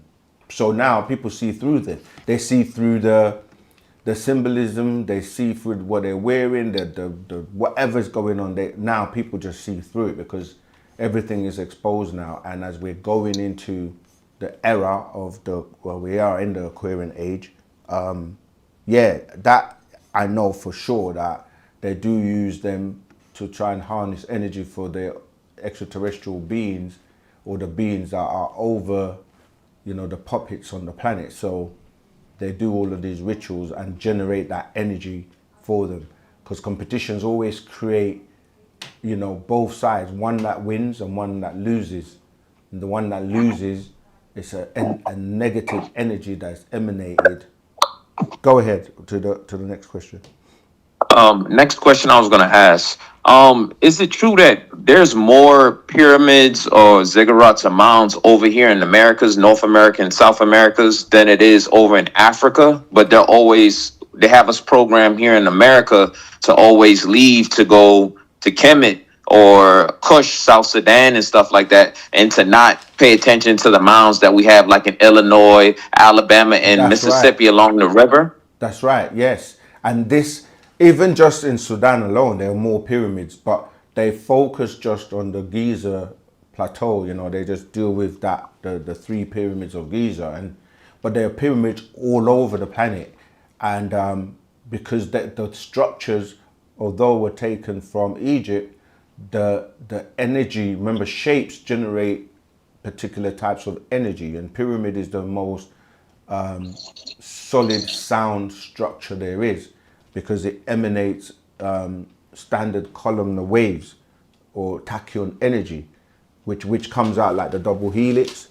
And yeah, the mounds in America, in South America and America, this is why even where we were, our land in Eterton, that was near to Eagle Rock Mound, which was, again, where our ancestors were. So you're right. And the step pyramids and, there's so many structures. The structures were built along the ley lines of the planet for extraterrestrials to do certain things, to harness certain energies, certain projects. Some of them were abandoned because, there were wars or conflicts between the gods, and some people fled and left. It's happening again now with like a lot of the sinkholes that people are seeing where, crafts have been moved or have left. So Yeah, you're right. There are pyramids all over the world. The So, reason the reason the quick ones question. in Giza are I was gonna so, say, sorry, go on. no, I was gonna say for like clarification, then, because there's a lot of information, or I guess it's mixed information or wrong information. A lot of people are saying that this is the old land, also that Egypt was in Mississippi, because there's a Cairo in Mississippi where there's like an Egypt pyramid built, and there's the river like the Nile. So that's just misinformation, and they're saying like the maps were put in reverse to confuse us. A lot of things were put in reverse to confuse us. The thing is, you have to remember. Did you find it? You have to remember that the whole land mass was once together as one. I'm trying to think, where did I see that Nikola Tesla picture today? Sorry, I'm getting distracted.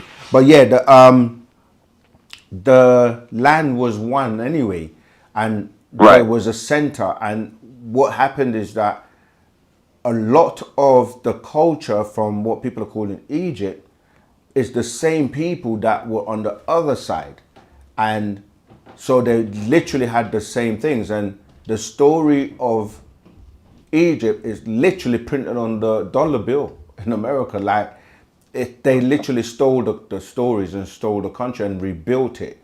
As in, it's like, okay, take for example the Chinese, right? Uh-huh. You go anywhere now on the planet now, most of the places they will have a Chinatown, and in Chinatown they're gonna replicate the things that they have in the real China. Do you see what I'm saying? So Right. you can go to America and a place in America and experience Chinatown. You can go to here in London and go to Chinatown, and when you go there, it's the culture and some of the buildings and the artwork and everything's the same. So that's what happened with the people that were already on the other side of the continental drift. They Right. remain. This is why the argument that Negroids have between each other about who's African and who's American doesn't really make sense, because you're the same people. It's just that some stayed on one side and others stayed on the other side. Originally, you could just walk over. This is how the original people that walked over and settled in what they're calling South and North America today, the original Right. inhabitants That's were back when it was so called what, Pangea, or a different exactly, name, when yeah. everything was one. That's right. And they came over and they became known as the Olmecs. They brought with them the rubber plant. And so when you look at people saying, I'm not African, I'm American, yes, it's true. But when you start to go deeper than location, you have to go to the DNA. And their DNA are going to be the same.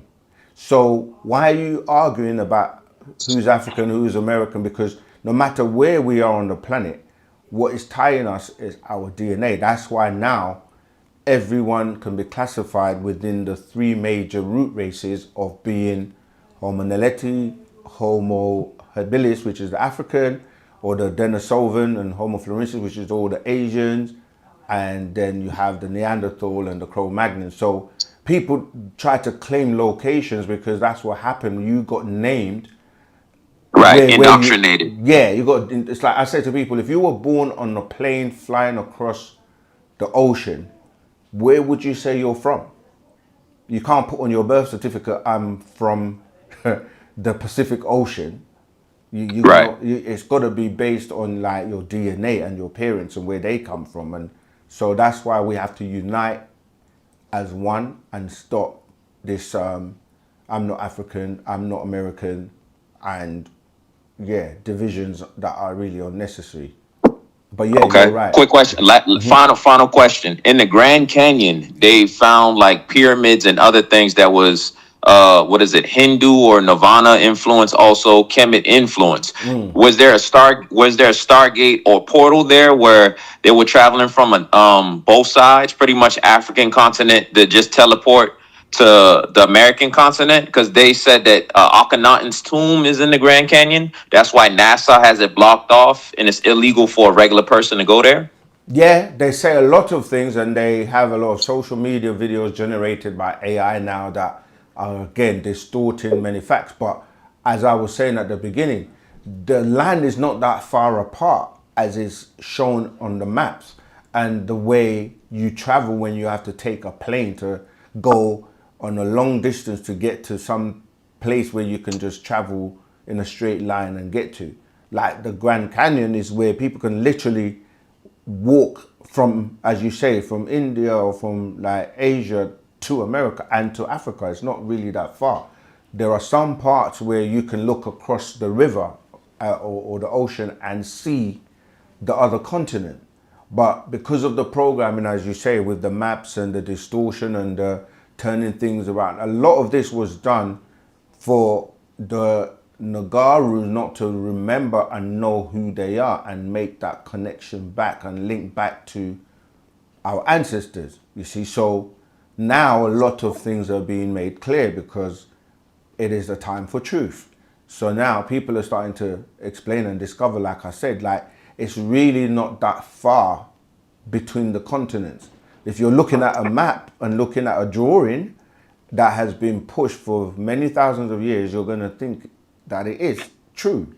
But the sizes and everything have been distorted.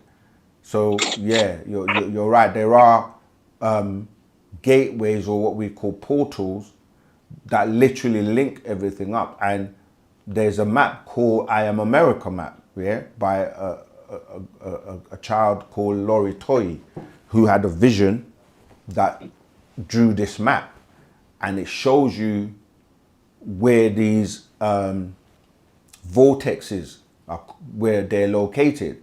And the vortexes mean that you can go through one, what you people call them, you know, gateways, stargates or portals. They're different, basically energy centers that you can walk through and just arrive somewhere else.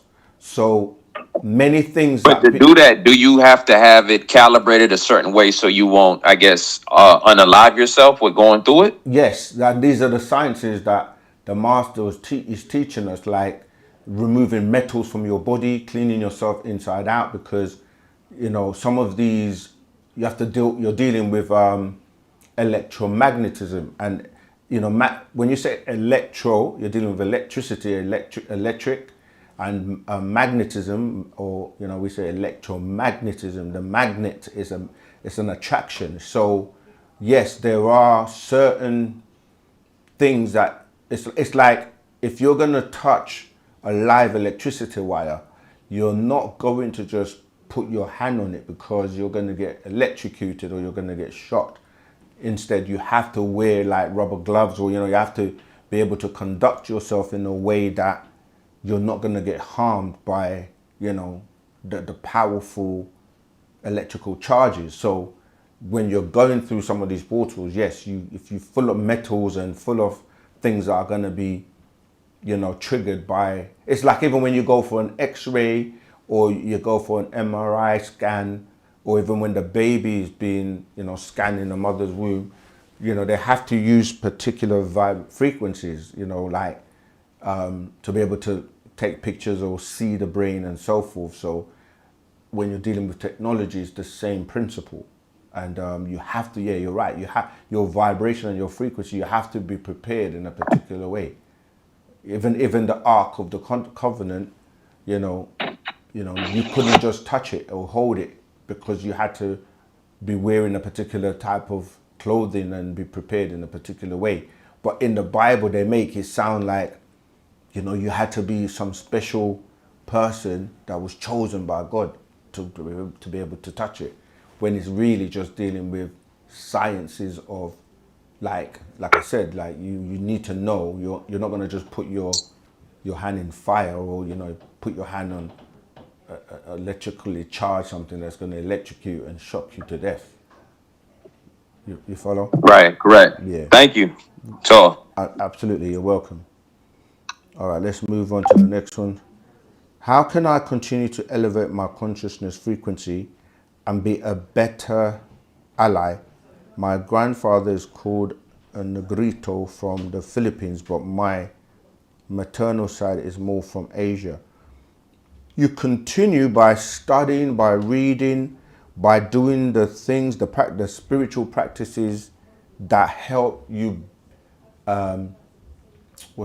charge up your your etheric body, and you have a body that's not the physical body. So you have to do things like that feed and give that, but like a lot of people, for example, we eat a lot, like we constantly eat it, and the digestive system gets basically overworked, and by doing that it builds up a lot of toxins, parasites. This is where we start to get dis-ease, we say disease. So what you have to do is clean yourself off of the metals. Stop eating. The fasting will detoxify you. Then you drink lots of water, because you're gonna deal with the electrical part of you, the light being part of you.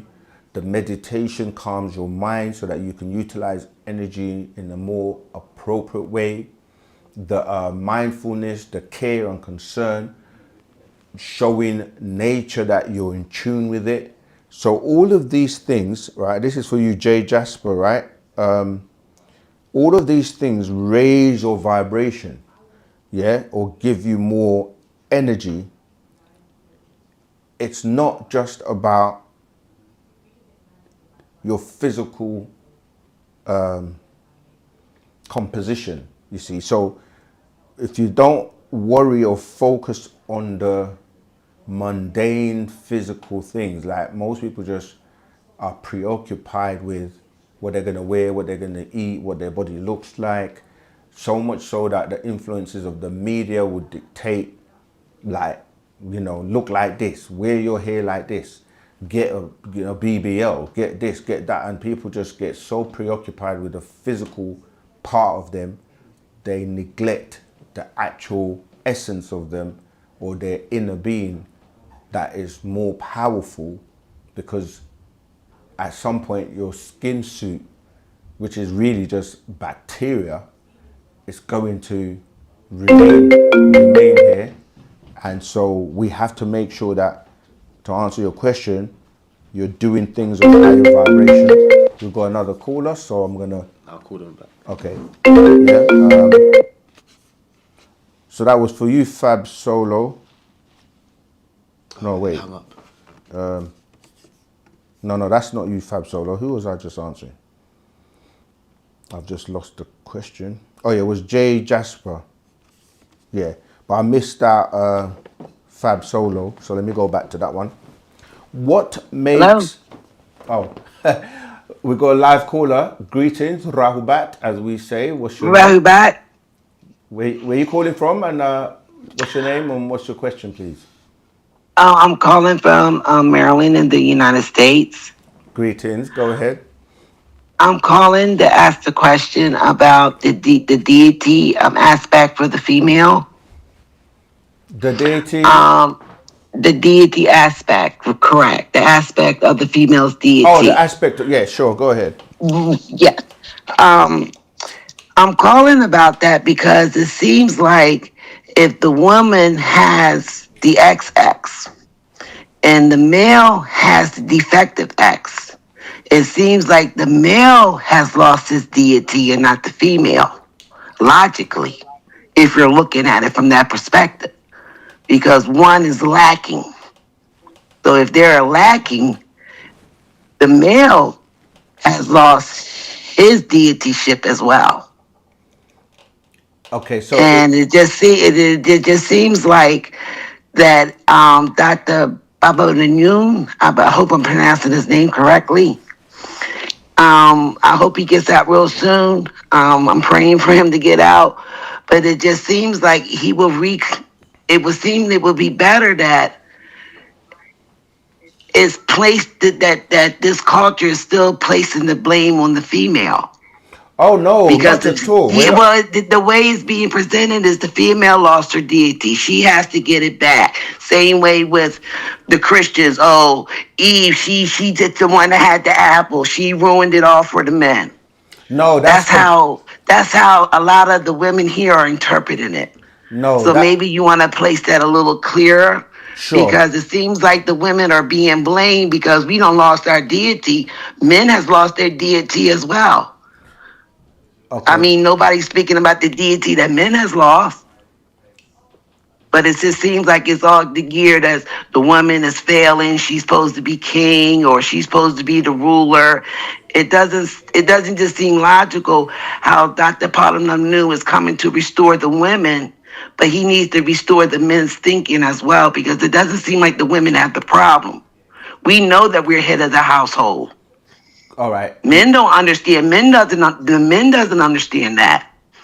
We've been going through this for years over here in the U.S., where we knew that there was the female ruler, and then you had that her spouse or her mate was the warrior who was in charge of the army. Kamamtat. The women over here back in the historic time, we had the ability to rule because we had the emotion to see through that.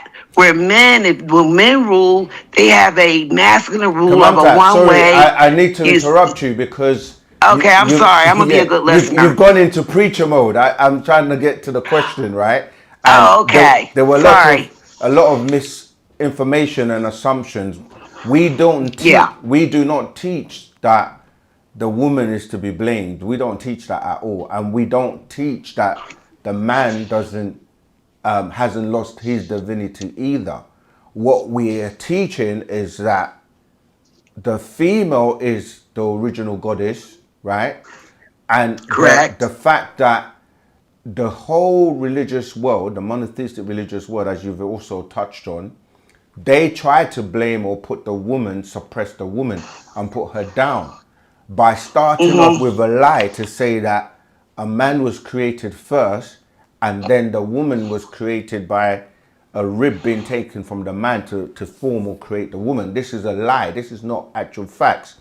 So what Baba is teaching us is that suppression over many, many years, and the women then regressing and submitting to the man as if the man is God, because the books that they tell you of this God that was responsible for creating man, ironically, that God himself is a man. He created a man. The people that are the head of these books like Abraham, Adam and Moses, all the way to the most recent societies, whether you're looking at the church, political parties or businesses, are all headed by men, or were up until the time that the woman started to wake up again. So when Parnabab Yanun is explaining that the woman has lost her divinity, if the woman is head or top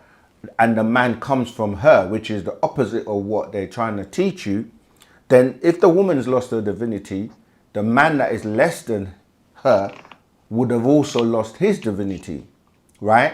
But the woman's lost her divinity because she doesn't remember or doesn't recognize this game, this long lie that has been perpetrated for 6,000 years, that the man is on top. So what we're saying, and what partner Babianun is saying, is that the woman has to be reactivated or wake back up and recognize her power and who she is. Put her back, put her first, instead of the lie that God and all the men are the ones that are in rulership, and that even in the Trinity, as they say, they underplay the woman, because they say God the Father, God the Son, and then they go to the Holy Ghost, bypassing the mother. So we have an actual fact called the quadity, which explains that the woman is first, because without woman, there would be no he or she. So if God is a he... Right? I understand that. Right. I understand the concept that you have explained, even when you explained it on TV. It just seems like that is maybe you're preaching. I'm not going to use the word preaching. That's probably incorrect. That that the information that you're giving out, because I've spoken with a lot of girls around here that I have referred them to watch it, and they're saying, "Wait, he seemed like he's blaming us." Okay, and I said, "Well, let me." They said they're interpreting it as, "Oh, it's still the woman's fault." Because we lost our deities, so now the men have to be in charge, so it's our fault all over again. No, not at all. But the thing is, what I would say is, as much as the master teacher has been putting the woman back in her rightful place on top, when we look around, we don't, the women themselves are not, obviously there are some, if you look around the world now, the women, regardless of race, they are actually now more women in high positions, and the master told us that this was going to happen. But you don't see the women really stepping up or coming up front as much as they're supposed to, and we say they are. So obviously in our culture, we recognize them as being the goddesses and being first, and that we have to work together hand in hand and use both our left and right brain. And the master is putting out scrolls like the sacred feminine, the lotus of life on the sacred feminine, so that women can actually learn and start to teach and step up front. Because sometimes people say we only see men in the organization. The master because we only see men in your organization as well. Right. We only see men, so I'm pretty sure you do have some women. They're probably camera shy, so they're still low in their deity as well. Do you have any women that are willing to speak to other women on the podcast? Because absolutely, we're getting a message for you, but we know this is for the women. Yes, but the men need to get through the men, that you guys need to let the women rule, and the women need to get through the women. Hey, you need to go and step up.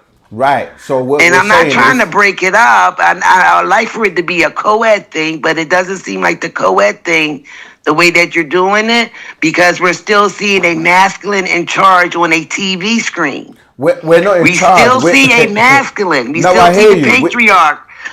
We're saying we want the women to come up front and step up. The masters and be in front of the camera. Yeah, we have some, and we do definitely want more. And I'm saying, like, nothing is stopping them from doing so. Oh, okay, because we haven't seen them.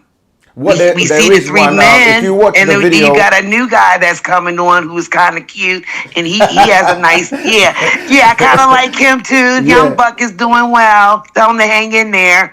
He'll get on tongue tie soon as he gets used to speaking. But I would like to see some women come on there and do some teachings. Are you ready to come on directly and do some to women? I haven't really joined your subscription yet because I'm still waiting for a woman to come on. Did you At least one woman to come on there with you to talk. I hear you, and the women are here listening. Because I can't support another patriarchy. I hope you can hear that, Zamata. I can't support another patriarchy culture where I don't see a woman on this broadcast. We're here, Zamata. We're here. Come close. We're here. Yes. Are you camera shy? Rahubat. Naut.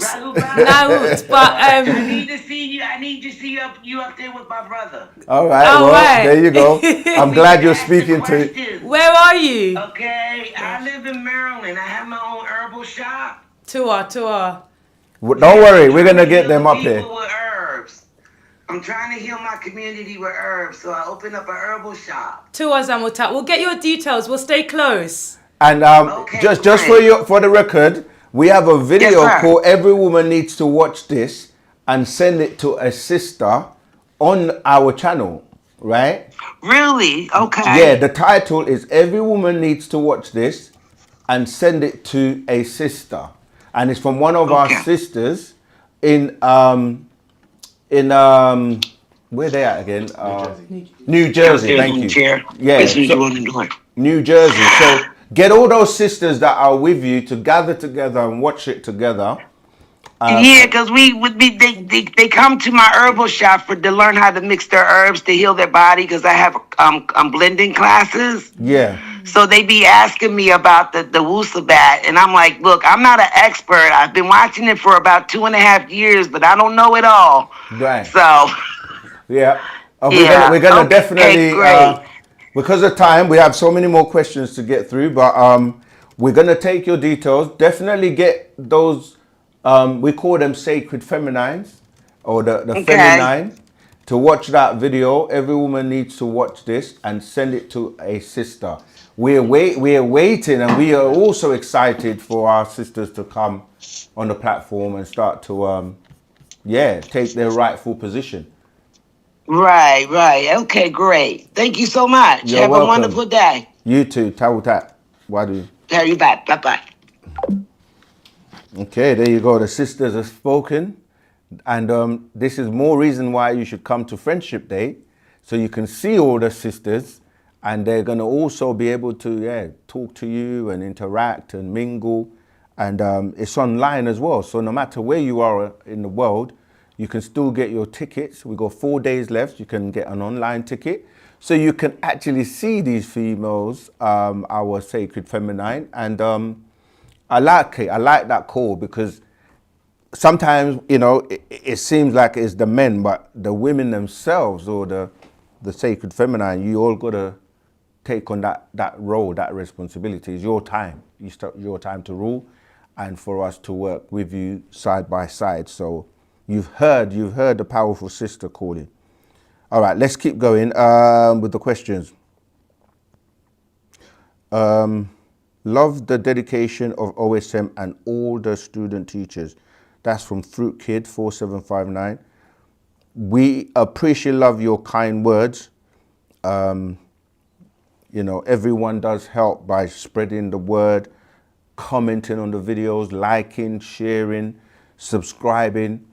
Listen, we have billions of people on the planet that are not yet exposed to Wu-Sabat and to Parnabab Yanun and the master teacher, Dr. Malachi. I said that like there were two different people, but Parnabab Yanun, the master teacher, you know, we have to get him home. And the more people know about him, the more likely we're going to let the world know that this being is here, and is here to help humanity and, you know, raise our consciousness so that we can be the divine supreme beings that we're supposed to be. All right, let's keep going. Are you a Kemetic Catholic with your cross ankh? This is why it's so important to study. First of all, if you were studying the books or asking us questions, right? I know this is a question and it's good because we're going to clarify it. It's not a cross ankh. The cross is a completely separate thing, right? Because as we say, there's always agreeable and disagreeable. What does the cross represent? If you really go and do the research, the cross represents a symbol of death, because it's a symbol of, they say, Jesus being crucified on the cross, which they say crucifixion, which is a fiction, a fictional story, right? I know people don't want to hear this, but when it comes to Wu-Sabat, we know sometimes the truth hurts, but we have to tell it as it is, because truth is truth, right? So the ankh, on the other hand, represent, go and do the research, it's a key of life. So one is representing life, one is representing death. What this is the double ankh, or we call it the ankh tui, because tui in our language means two. All right, so when you read the books and study or come to our classes, you get clarification on our symbols. We're not a Kemetic Catholic. Catholic has nothing. The word Catholic, again, is a play on words. Cat is the worship of the cat. Cat holistic, yeah? Because the cat that they were worshipping was the Sphinx in ancient Egypt. Because most of your religious stories have been grafted from the ancient Egyptian stories. We predate all of them. So when you say Kemet, again, Kemet ties you into the biblical books, because the word Kemet ties into Ham or Chem, which is one of the sons of Noah. So in order for the Bible and the Quran and the monotheistic religious books to have a hook or some kind of bait or authenticity, I can't say the word, authenticity, I can't say it. All right, you know what I mean, authentic. In order for it to be authentic, they have to give you a bit of truth. So Egypt is real, because you can take a journey to Egypt. You can take a journey to Egypt and see that the pyramids are real, and the writings on the wall are real, and the deities and the big, you know, what you call statues are all real. So when you're reading the Bible and it talks about Egypt, you think that it's authentic. No, they're just bits of 10%, if that has been incorporated. So we are not Kemetic, we predate what you're calling Kemetic because we go pre-dynastic. Go ahead. Just before answering this caller, Yeah. someone said, "Can women wear anktuis?" Absolutely. That's why I said go and watch the video. Yes, women can wear the antui. We have many different versions of it as well. Like go to the United Sabians Worldwide and just search antui or ankh and you will see what comes up. All right, go ahead with the question. Greetings, live caller. What's your name, where you calling from, and what's your question, please? Hey, my name is Andrew, and I am calling from Austin, Texas. Hey, Andrew, go ahead. Rattle back. Robot, I have a question. So I've been looking at like the Epstein files and stuff lately, and they've called us like goyams. I was wondering if like you know anything about that, and if you can explain what that is, Yes. where the word come from, as well as if that has any type of relation to Wu-Sabat. Okay, Tua. So that is the word Gentiles, right? So those who claim to be Jews, who are really Jebusites, they call anyone else who they don't consider to be of that bloodline a Goin, which basically means a Gentile, yeah? And it's the same, that many words are used to try and isolate people and say that they're Gentiles. So, but the thing is, it's a play on words as well, because when you look at, like I just gave you, for example, the names of the people, like Jebus is where you get the word Jebusite, and then Amor, you get the word Amorite. You got like the 11 sons of Canaan. Just Google or search the 11 sons of Canaan and Canaanites. This is dealing with specific people, and it ties into the Khazars and the Ashkenazim of, you know, like they're actual Russians and Europeans. So there is a distortion of who the true Israelites are. And so, yeah, that's what it's referring to. It's referring to people they consider to be not chosen, and they call them Gentiles or Goyim. Okay. And if you don't mind me asking one more question. Sure, go ahead. Where can I buy the scrolls from? You guys have like a few websites. One of them's like a .uk, and I think I've seen like a .com. Some of them are sold out. I'm not really sure what website to go to for me to purchase the books and have them delivered to my address. That's a great question. The two main websites, obviously, is the worldwide website, United Sabians worldwide.com, and then the shat.co.uk website. But you were right, many titles are sold out because Pana Babyanun, the master teacher, he told us and warned us about this many years ago, that many people, once the truth starts to get around and they read this, because they're going to come to us for these books and for the information, and our titles get sold out. I mean, when you have like a 1,000 or so titles, just the logistics of just printing all of those titles and having all of them available, when some of them have been new editions have come out, but obviously with his incarceration, it's been difficult because we've been dispersed and we're not as organized and as efficient as we used to be, because once somebody disrupts your entire kind of like home and you're now operating in a very limited way, it's much more difficult to function as the way we did. But those two sites will give you a lot of the scrolls. Many people. Give me the second site again, please. I'm sorry. I have United Sabians Worldwide written down. Right. We're going to put them both in the chat. But the other thing that I need to point out is that you have people who don't care for the culture that are exploiting and actually bootlegging and putting out fake versions of, you know, the scrolls and charging extortionate prices for them as well. I've seen that. Yeah, so we always say to people, like, go to your nearest bookstore, get close to your nearest community so that You know, you might get authentic versions, and also there may be people that have spare copies, etc., that they may be willing to, you know, sell off or give to you for free. But we are working hard to get back to the point where all our publications are in circulation. The logistics of, just like I said, of people don't realize how much work publishers would probably know, or people that have authored books, what it takes to, like, you know, really print and put out millions of books, if not billions of the, imagine 1,000 copies that you need to have billions copies of for everyone to be able to get their hands on. It's not, it's a logistical challenge, and we're doing our best, and many books will be coming back into circulation. But this is something we're working on, so appreciate your comment. Okay, cool. And thanks for answering my question. Absolutely. I'll look at those links that you posted in the chat. Toa. Stay safe. You too. All right. Let's keep going to the next one. Right. This is from Fab Solar. What makes the 30 ancestors in our DNA agreeable or disagreeable? Does it have to do with how they left this world, or does it have more to do with whether their nature is agreeable or disagreeable? It's based on you.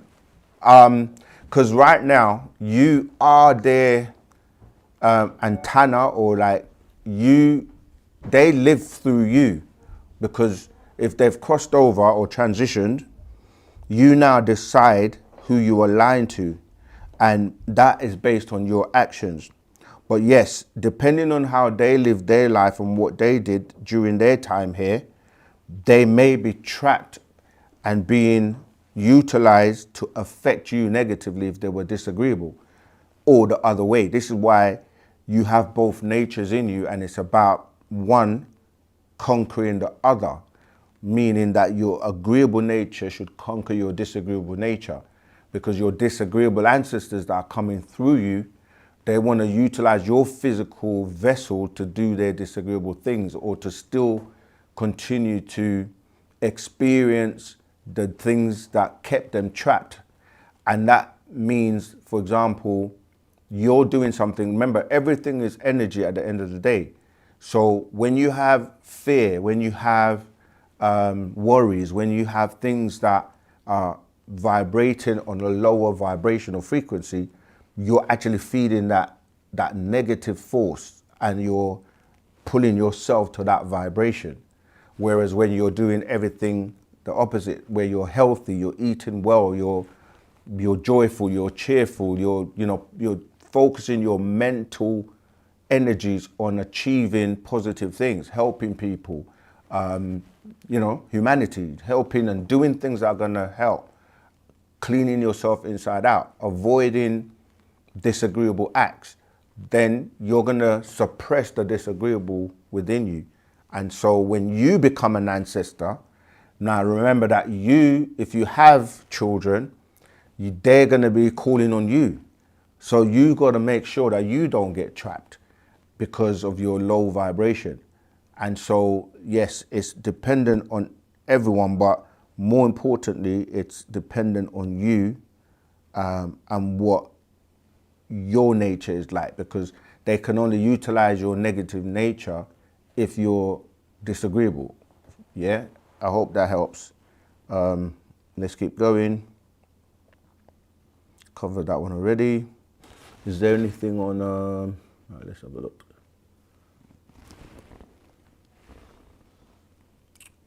What's that page gone? Okay, let me carry on with the ones on YouTube, and if you find anything that you want to draw my attention to, let me know. I'm trying to find that page you had open. Oh, it's gone. I'll give you a question if you want. Not yet. Do you think you can find What is it? remember the page you had with the questions? Let me give you this. Oh, you don't. WhatsApp. Or Oh yeah, there you go. Thank you. There. All right, cool. Let me just. What? Should we give you one while you do that? Yeah, go ahead. Can you tell if friend, family member, or or have met is governed by evil extraterrestrials versus God's true followers? The God true followers is a bit of a religious question, you have to deal with what people do, right?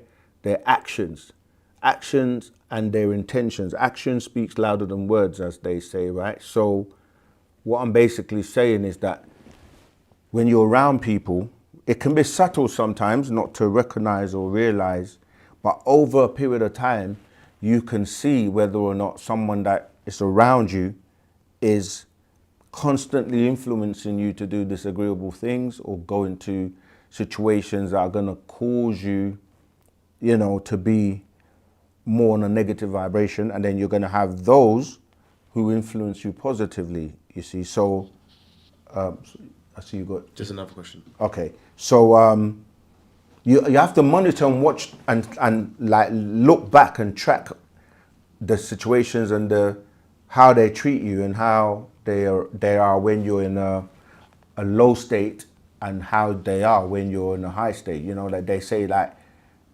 who are your true friends when you are in a situation that, like, for example, when everything's great and you're doing well, they're all there to enjoy that. But then when you're in a situation where you don't have those things or you're not in a great situation, who's there to actually help and lift you up and, be there for you? So you will be able to tell by their actions whether they're being influenced by disagreeable beings or not. If you're using God in a sense of saying positive, then yes, in that sense, yeah, God's people are going to do positive things. But you have to be very careful with that word God, because it's a very religious term and there are different types of God and many gods, and both agreeable and disagreeable gods. So just be a bit more specific. But go ahead with the next question. The age of Aquarius, what's your thoughts on and about it? That's what we just spoke about. That's the era we're in now. It's the new consciousness, the new vibration, the time where truth is going to be predominantly the ruler. And that's why you see all around the world right now, lies and things are being exposed, and people are starting to wake up and recognize that, they were under a spell of religion for 6,000 years, a spell of control, a spell of thinking you think you know what's going on, or thinking the world you live in is a particular way, but it actually isn't. And people are waking up to this. Some people don't mind staying in ignorance or in a belief system because it's easier for them to not confront and deal with the truth. But anyone who is about truth has to confront the truth. Or you're going to be like the movie The Matrix, where the guy was eating a steak and he said, I know this is not steak, but ignorance is bliss. He chooses to believe that it is. And people choose to believe stories and, like lies that have been told to them for thousands of years. And when somebody else comes along and gives you the facts or the truth, some people find it very difficult to adjust or to deal with. Others are liberated because they're like, wow, all these years I've been afraid of going to a place called hell. I'm going to get burnt and, forever. When you actually use your mind and reason it out, it doesn't make sense. How can something burn forever? How do you burn a spirit? Because your body goes back to the ground, right? They say. How do you burn a spirit that has no physical material to burn? You need oxygen. You need material things. You need oxygen and you need something to burn.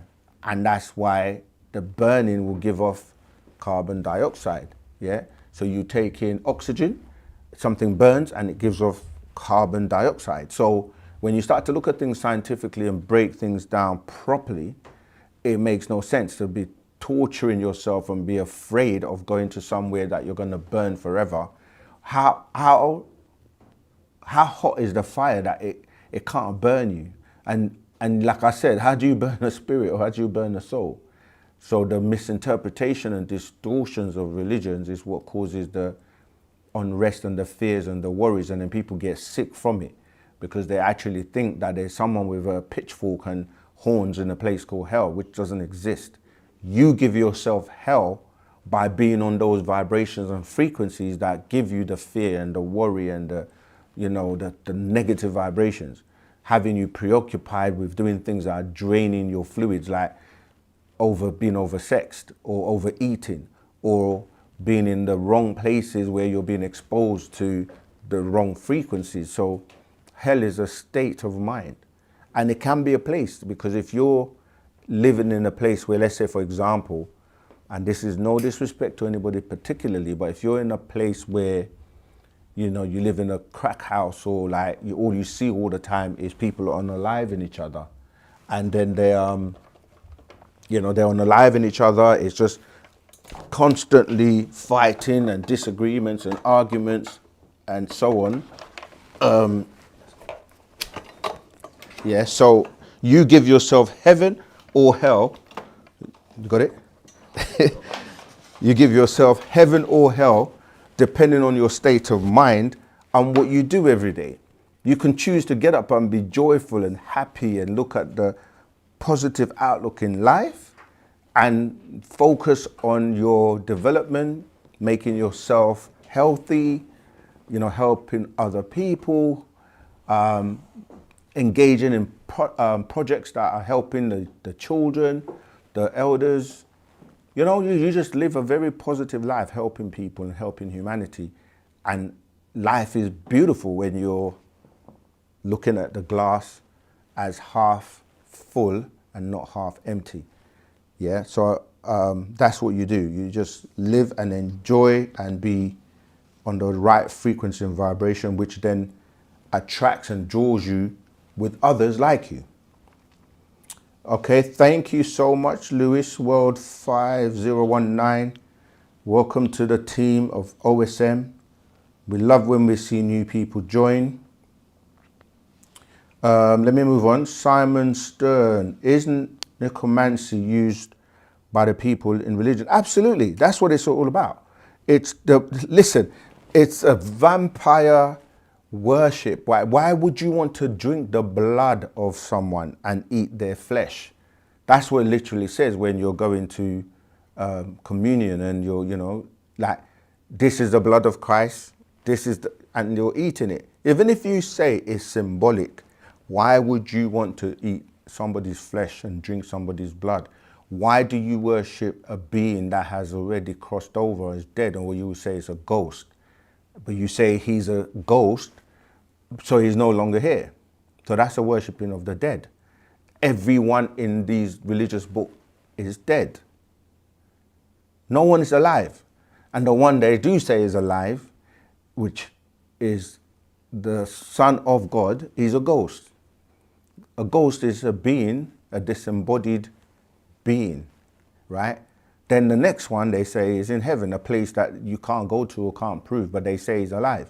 And they can speak to him until you ask them, does he actually hear you? Does he listen and does he hear you? And if he does, and you all religious people are praying every day, praying to this being to help remove the problems of the world, but nothing is happening or changing. In fact, you're seeing more and more things, then he's either not listening or he's not hearing you, or he doesn't actually exist. Because people will say, he's there, he hears their prayers, and we say, all right, can we ask him to get rid of disease, get rid of wars, get rid of famine, get rid of homelessness, get rid of all these things that make our life on the planet hell. All of a sudden, he can't do that. But the next minute, he's all powerful, he's almighty, he's omnipresent, omnipotent. But yet, we still have all these issues on the planet. Why can't we all just get along? Why can't he just click his finger and let us all be living in a utopia? Because that's what they promise you to go to heaven to get. Life everlasting? How is that possible? What are you defining as life for it to be everlasting? So the whole concept of religion is based on fear this God, because if you don't, he's going to punish you and he's going to put you in a place to suffer forever. How is that a loving, caring being? So when we bring it down to reality, it's different extraterrestrials that have, some of them have human emotions. That's why they are saying, I am a jealous God. How can God be jealous? Jealous of who? If you own everything and create everything and can do everything, you can't be less than yourself. How can you be jealous? How can it grieve you? How can you grieve? To grieve is to feel what we feel. If you say we are the lesser beings or human beings, we feel grief. How can you be vexed? How can you be angry? These are all the attributes that they give you of these beings, these deities that are supposed to know everything, create everything, be almighty, all powerful. You know, it's not real, right? So yeah, we got to wake up and deal with reality. Again, I see your question, Ray Sananda. Can we speak who was born on the 6th or the 6th, 1966 in the Leviathan book? The devil's children were born, 13 of them actually, as you know. But the main one, go to the, watch Rosemary's Babies and the Damien movies, talking about him being born in Dakota House in New York. You know about the whole Church of Satan with Anton LaVey, or we say, Levi or Levi. That's all information about the Antichrist being born, okay? Oh yeah, someone said it, Rosemary's Baby, there you go. I always felt religions, churches, very dark places. Yeah, it's all been exposed now, right? But not dark as again, that's a play on words, because everything dark is supposed to be disagreeable and everything white is pristine, purity and all of that. But we know again, flip mode, that's what that is. You've got to flip it back. I'm interested in helping you all here in Baltimore. I will like to aid you all with spreading the right knowledge. That's absolutely fantastic, Eric. Yeah, join the Telegram group, connect with us, and we'll make that happen. Right, I've got a good question here. X Dark Awakening, X9710. Etheric beings, is there multiple colors? Like in my experience, I've seen blue etheric and golden etheric beings in altered state through meditation. Do the colors determine where they come from or who? There are different levels of etheric beings. Because remember, when you're seeing colors, it's just a vibration of a frequency. Yeah, that's why you can convert light to sound and sound to light and then to colors, right? Because it's just vibration and frequencies. So yes, you do have different beings on different etheric realms. Even like when you look at the ancient Egyptian deities, they were depicted with the colors like green, topaz and so on, because the environment you're in will determine what you look like. So on this planet, the healthiest color is green, right? That's why most of nature is green. Vegetation is green. But we are brown because we're rusting.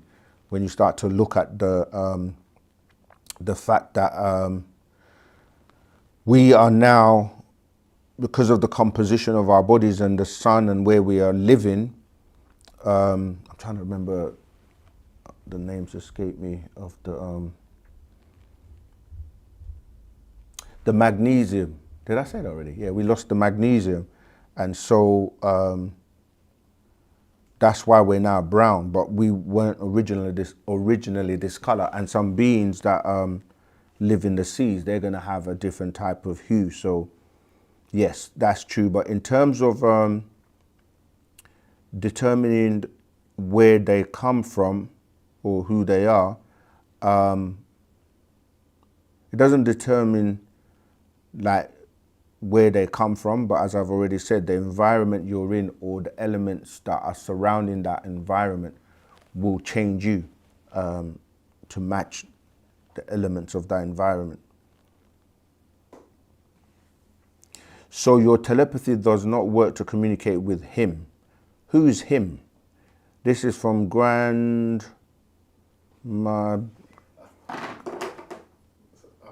You got a question? I need to know who you're talking about when you say, so your telepathy does not work to communicate with him. I don't know who the him is. They're trying to be rude, yeah. Yeah. Go on. Sir, you're too old to be this lost. Seek a real relationship with Jesus Christ while you still have time. That's funny. Jesus is not real, so how can you seek a real relationship with him? You've never proven the existence of this character that you all keep talking about. And Wu-Sabat is not here to convert you from being a... yeah, let's take the caller, because... Okay, yeah, so first of all, let's dissect and prove who this Jesus character is. You say seek. The thing with religious people is, like, you base everything around what you believe, right? To believe something doesn't mean it's true. You can believe in anything you want. You can believe in pigs can fly. You can believe that Father Christmas exists and comes through your chimney and gives you presents. You can believe anything you want, right? We don't deal with belief.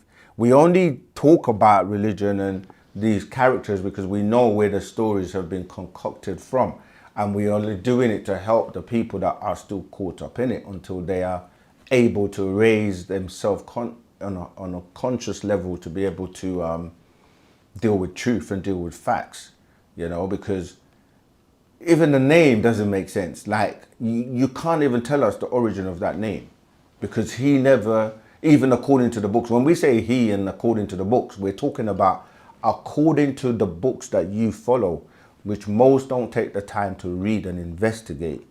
You can't even make up the word Jesus because there were no J's or V's in his time or in Hebrew until a particular time, right? There's no evidence, no DNA. Like, you can go and dig up, you know, go to the tombs and go to Egypt and dig up pharaohs thousands of years before Jesus and can't find anything. Don't give us that, what's that cloth that they like to talk about? What's it called again? The cloth that supposedly Jesus' impression was on it. The shroud, yeah, the shroud. It makes no sense, because how does a spirit leave a mark? And if he can leave a mark on the cloth, why? And it comes through the tomb, and then he leaves, but then there's a mark left on the cloth. A lot of this has been debunked. A lot of the stories we know are copied and regurgitated from ancient Egypt, you see. So yeah, we don't want to spend too much time on the whole Jesus thing. If you really want to, come to one of our classes and we'll deal with that. Rahubat, caller, what's your name, where you calling from, and what's your question? Rahubat, Q calling from the States with another question. My question was, I know before we talked about when it's time and the chosen ones will have their barothry gland, third eye replaced when it's that time, and there will be a war against the draconians and stuff, and they'll be wiped out along with the Adamites. My question was, will the other beings, like those Hindu beings and the Naga beings and stuff, will they be wiped out too for all of the disagreeable stuff that they did against the original, like Nagaru and the Tharo seeds that was planted here originally also, since they were coming in? Like, because I know how you said before, a lot of extraterrestrials were coming here for different things like hunting, vacation, or a place to live, and a lot of them were doing disagreeable things or interfering. Will they be wiped out also, or punished for the misdoing and the wrongdoings that they did? Yeah, I mean, this is what the dimensional shift is about. A lot of beings, regardless of who you are on the planet, if you don't make that dimensional shift, so the Dravidians, so the 9 ether, 7 ether, 8 ether, I've made the dimensional shift. And it's, even when we say 9 ether and 7 ether and 8 ether, it doesn't mean that every single person of that race. So for example, the Dravidians of the 8 and 7 ether, not everyone in their race is going to make the shift. And it's the same with Nagaru. This is why we're in a day and time where you either elevate or you are going to fade away with the 6 ether forces, because if you're pulling yourself down and remaining on the 6 ether force, then the judgment has already been, it's already been passed. So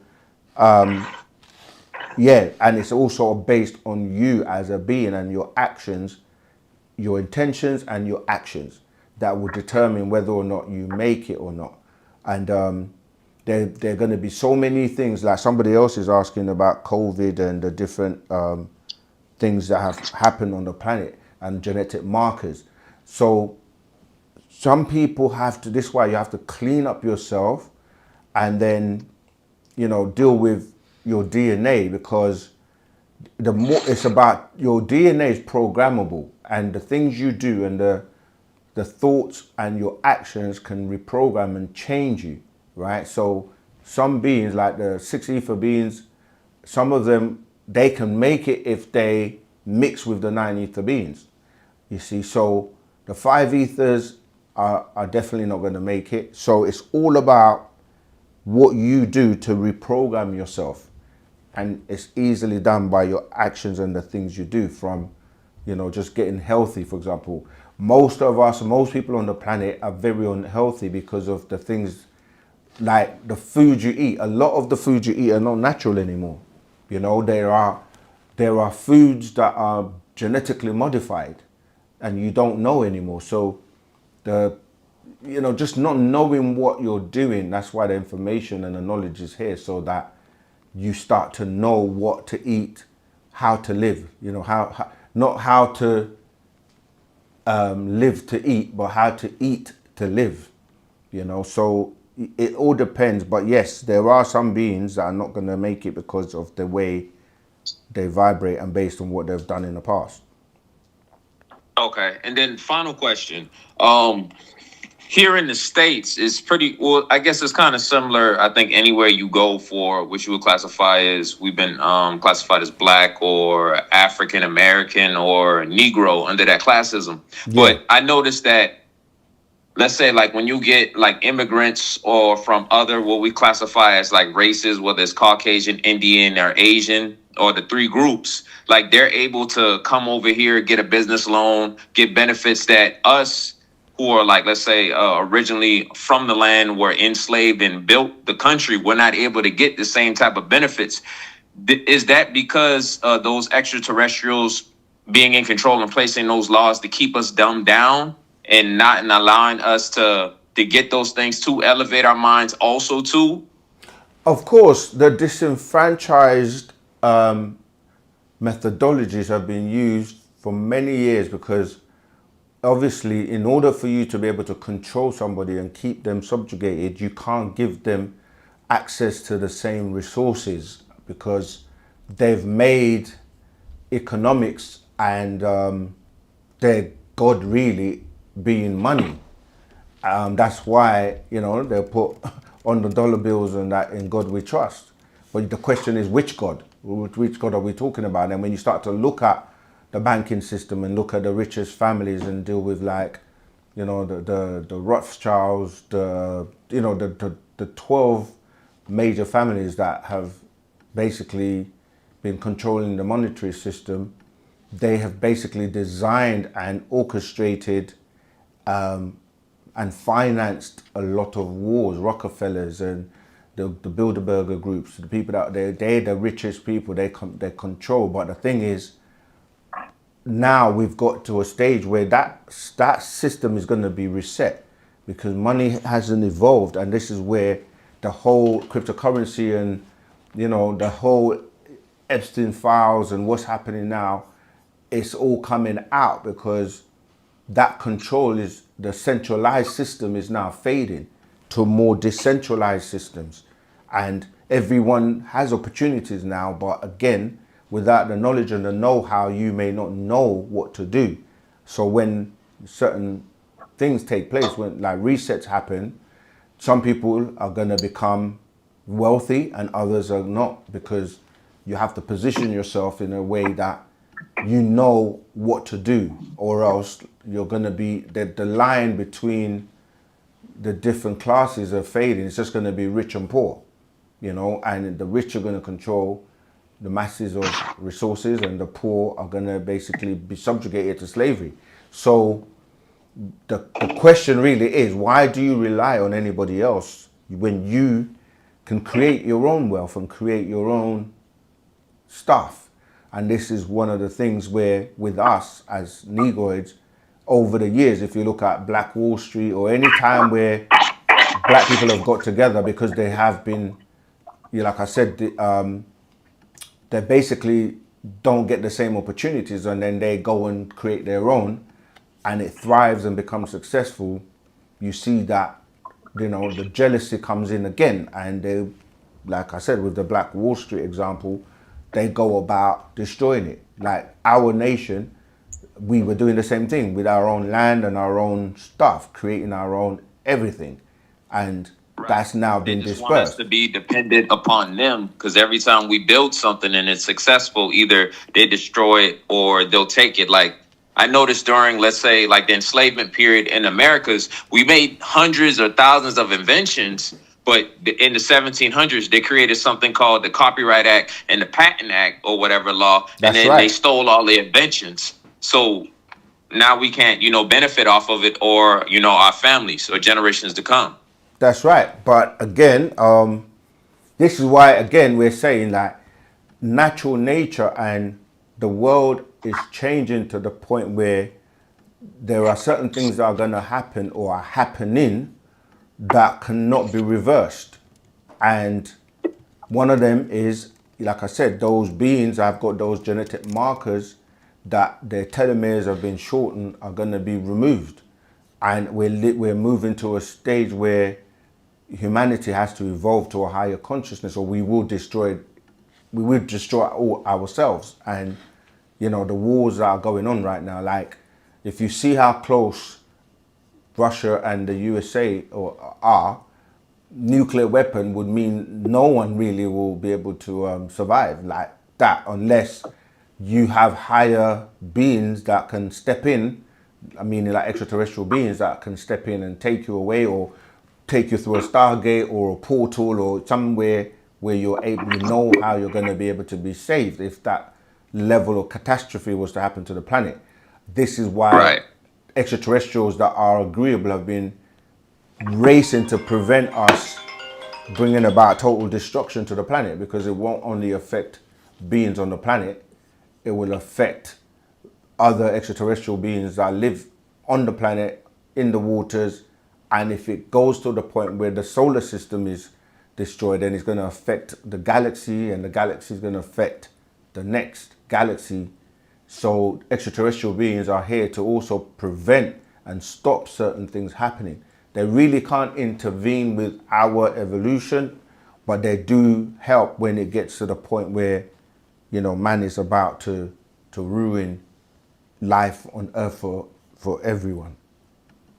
But our thing is to come together and build, and this time round, because it's the Aquarian age and because it's the sun cycle, when you read these books, like the books of the Bible talking about the end of the world, the end times, like the book of Revelations, you hear a lot of the destruction, like when you're reading the books of Revelation, and then you get to a point where it tells you the solution, or that those that are with, like say Michael, they're gonna, so you got the draconian or the dragons, they're being exposed now. Like a lot of people are showing you videos of shape-shifting reptilians now. Like this is nothing new.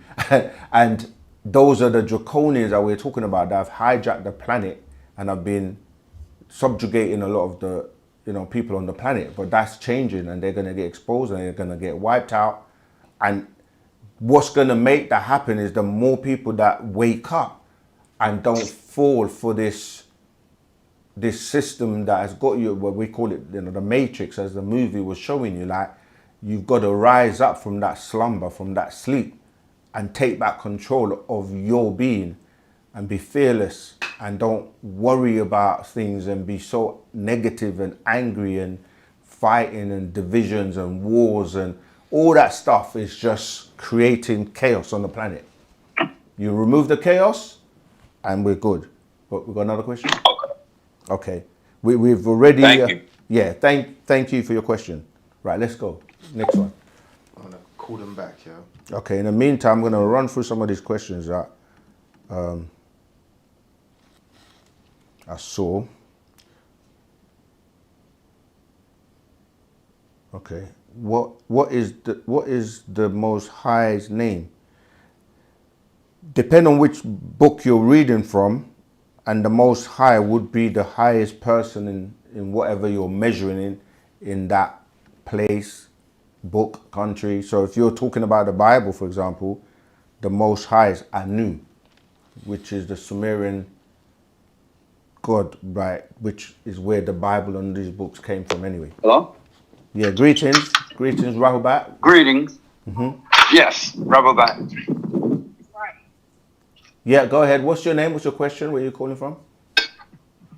Oh, my name is Eric Williams, and I'm calling from Baltimore, Maryland. My question is to you is that my wife is a Hebrew Israelite, and I'm trying to get her to make the transition, but it's very, very hard. Is that the question? Yes, and I want to know how can I deal with helping her to make the transition?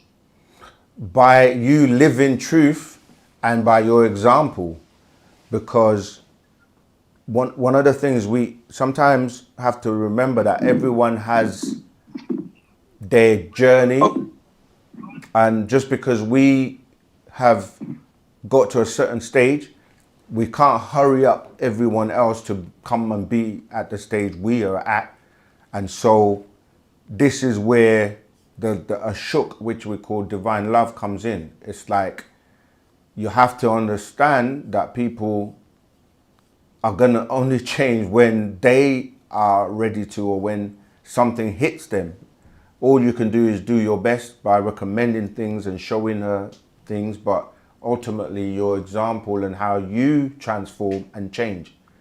The thing is, you have to remember, even though you are white, married, you're like the strings on a guitar. They're separate, but they make beautiful music together. So you have to remember that your journey is your journey and her journey is her journey.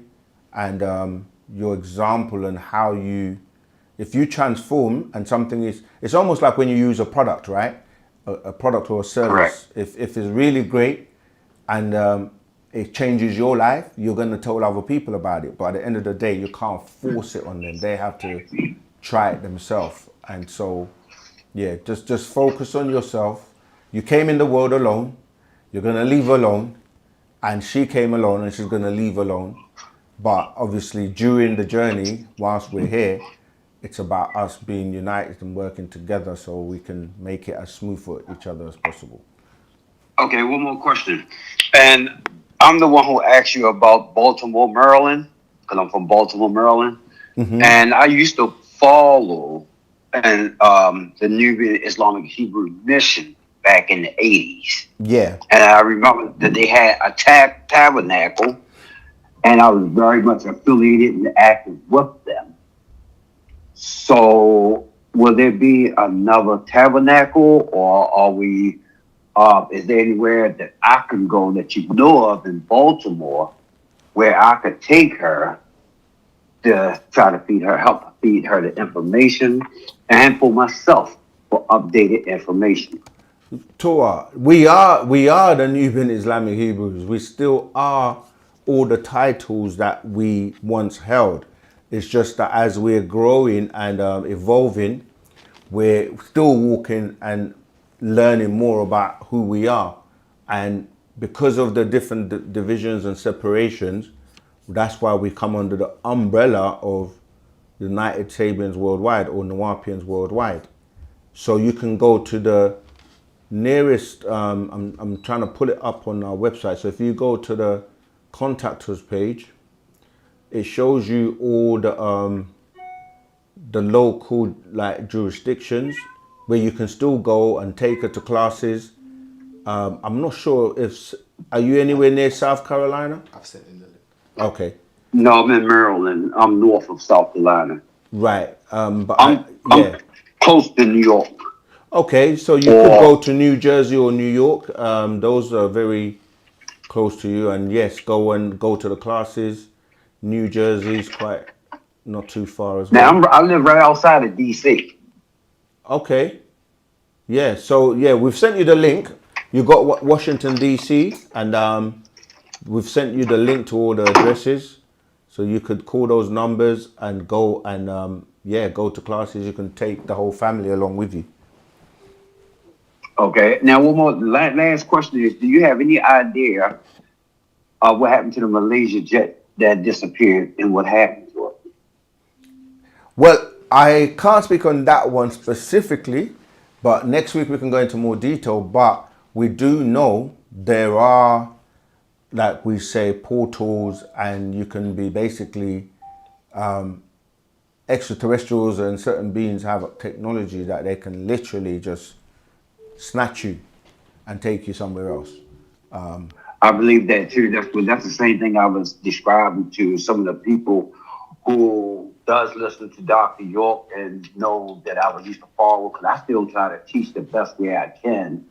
And I was trying to get a copy of the new holy tablet, but I was unsuccessful because I had the old one. But a brother who got out of jail, he was thirsty for the knowledge, and I gave him the first edition that I had, and I was trying to regain a second edition for the jail. Right. This is why we say to people to go to the stores, go to the communities, because what he has been saying from the time he got here was, I came giving you what you want, so you would learn to want what I have to give.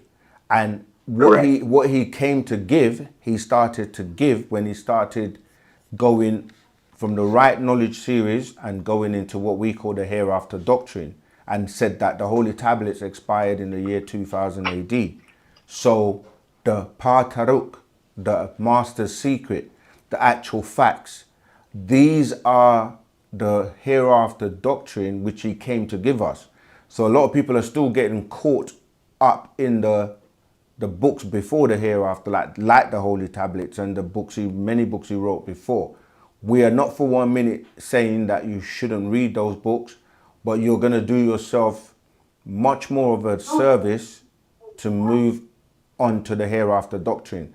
And that's why we keep saying to people, don't stay outside, come close, come inside the tabernacle, because the tabernacle. That's what I want to do. I'm retired. That's right. So we're gonna send that information to you, to your closest location, and then you can learn from the inside out, as opposed to people trying to learn from the outside in, and they're never gonna get the information that is given on the inside.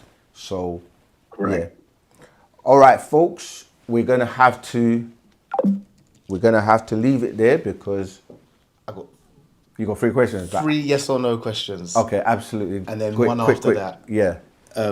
Is Ptah and Anu one being? No, separate beings. Jesus had a child? Jesus had many children. Are you and your crew false prophets? What is a prophet? A prophet is what? Where are the prophets? So let me ask you, is the weather people that tell you the weather every day prophets? Because they tell you what the weather is going to be like. It's about knowing and having the knowledge.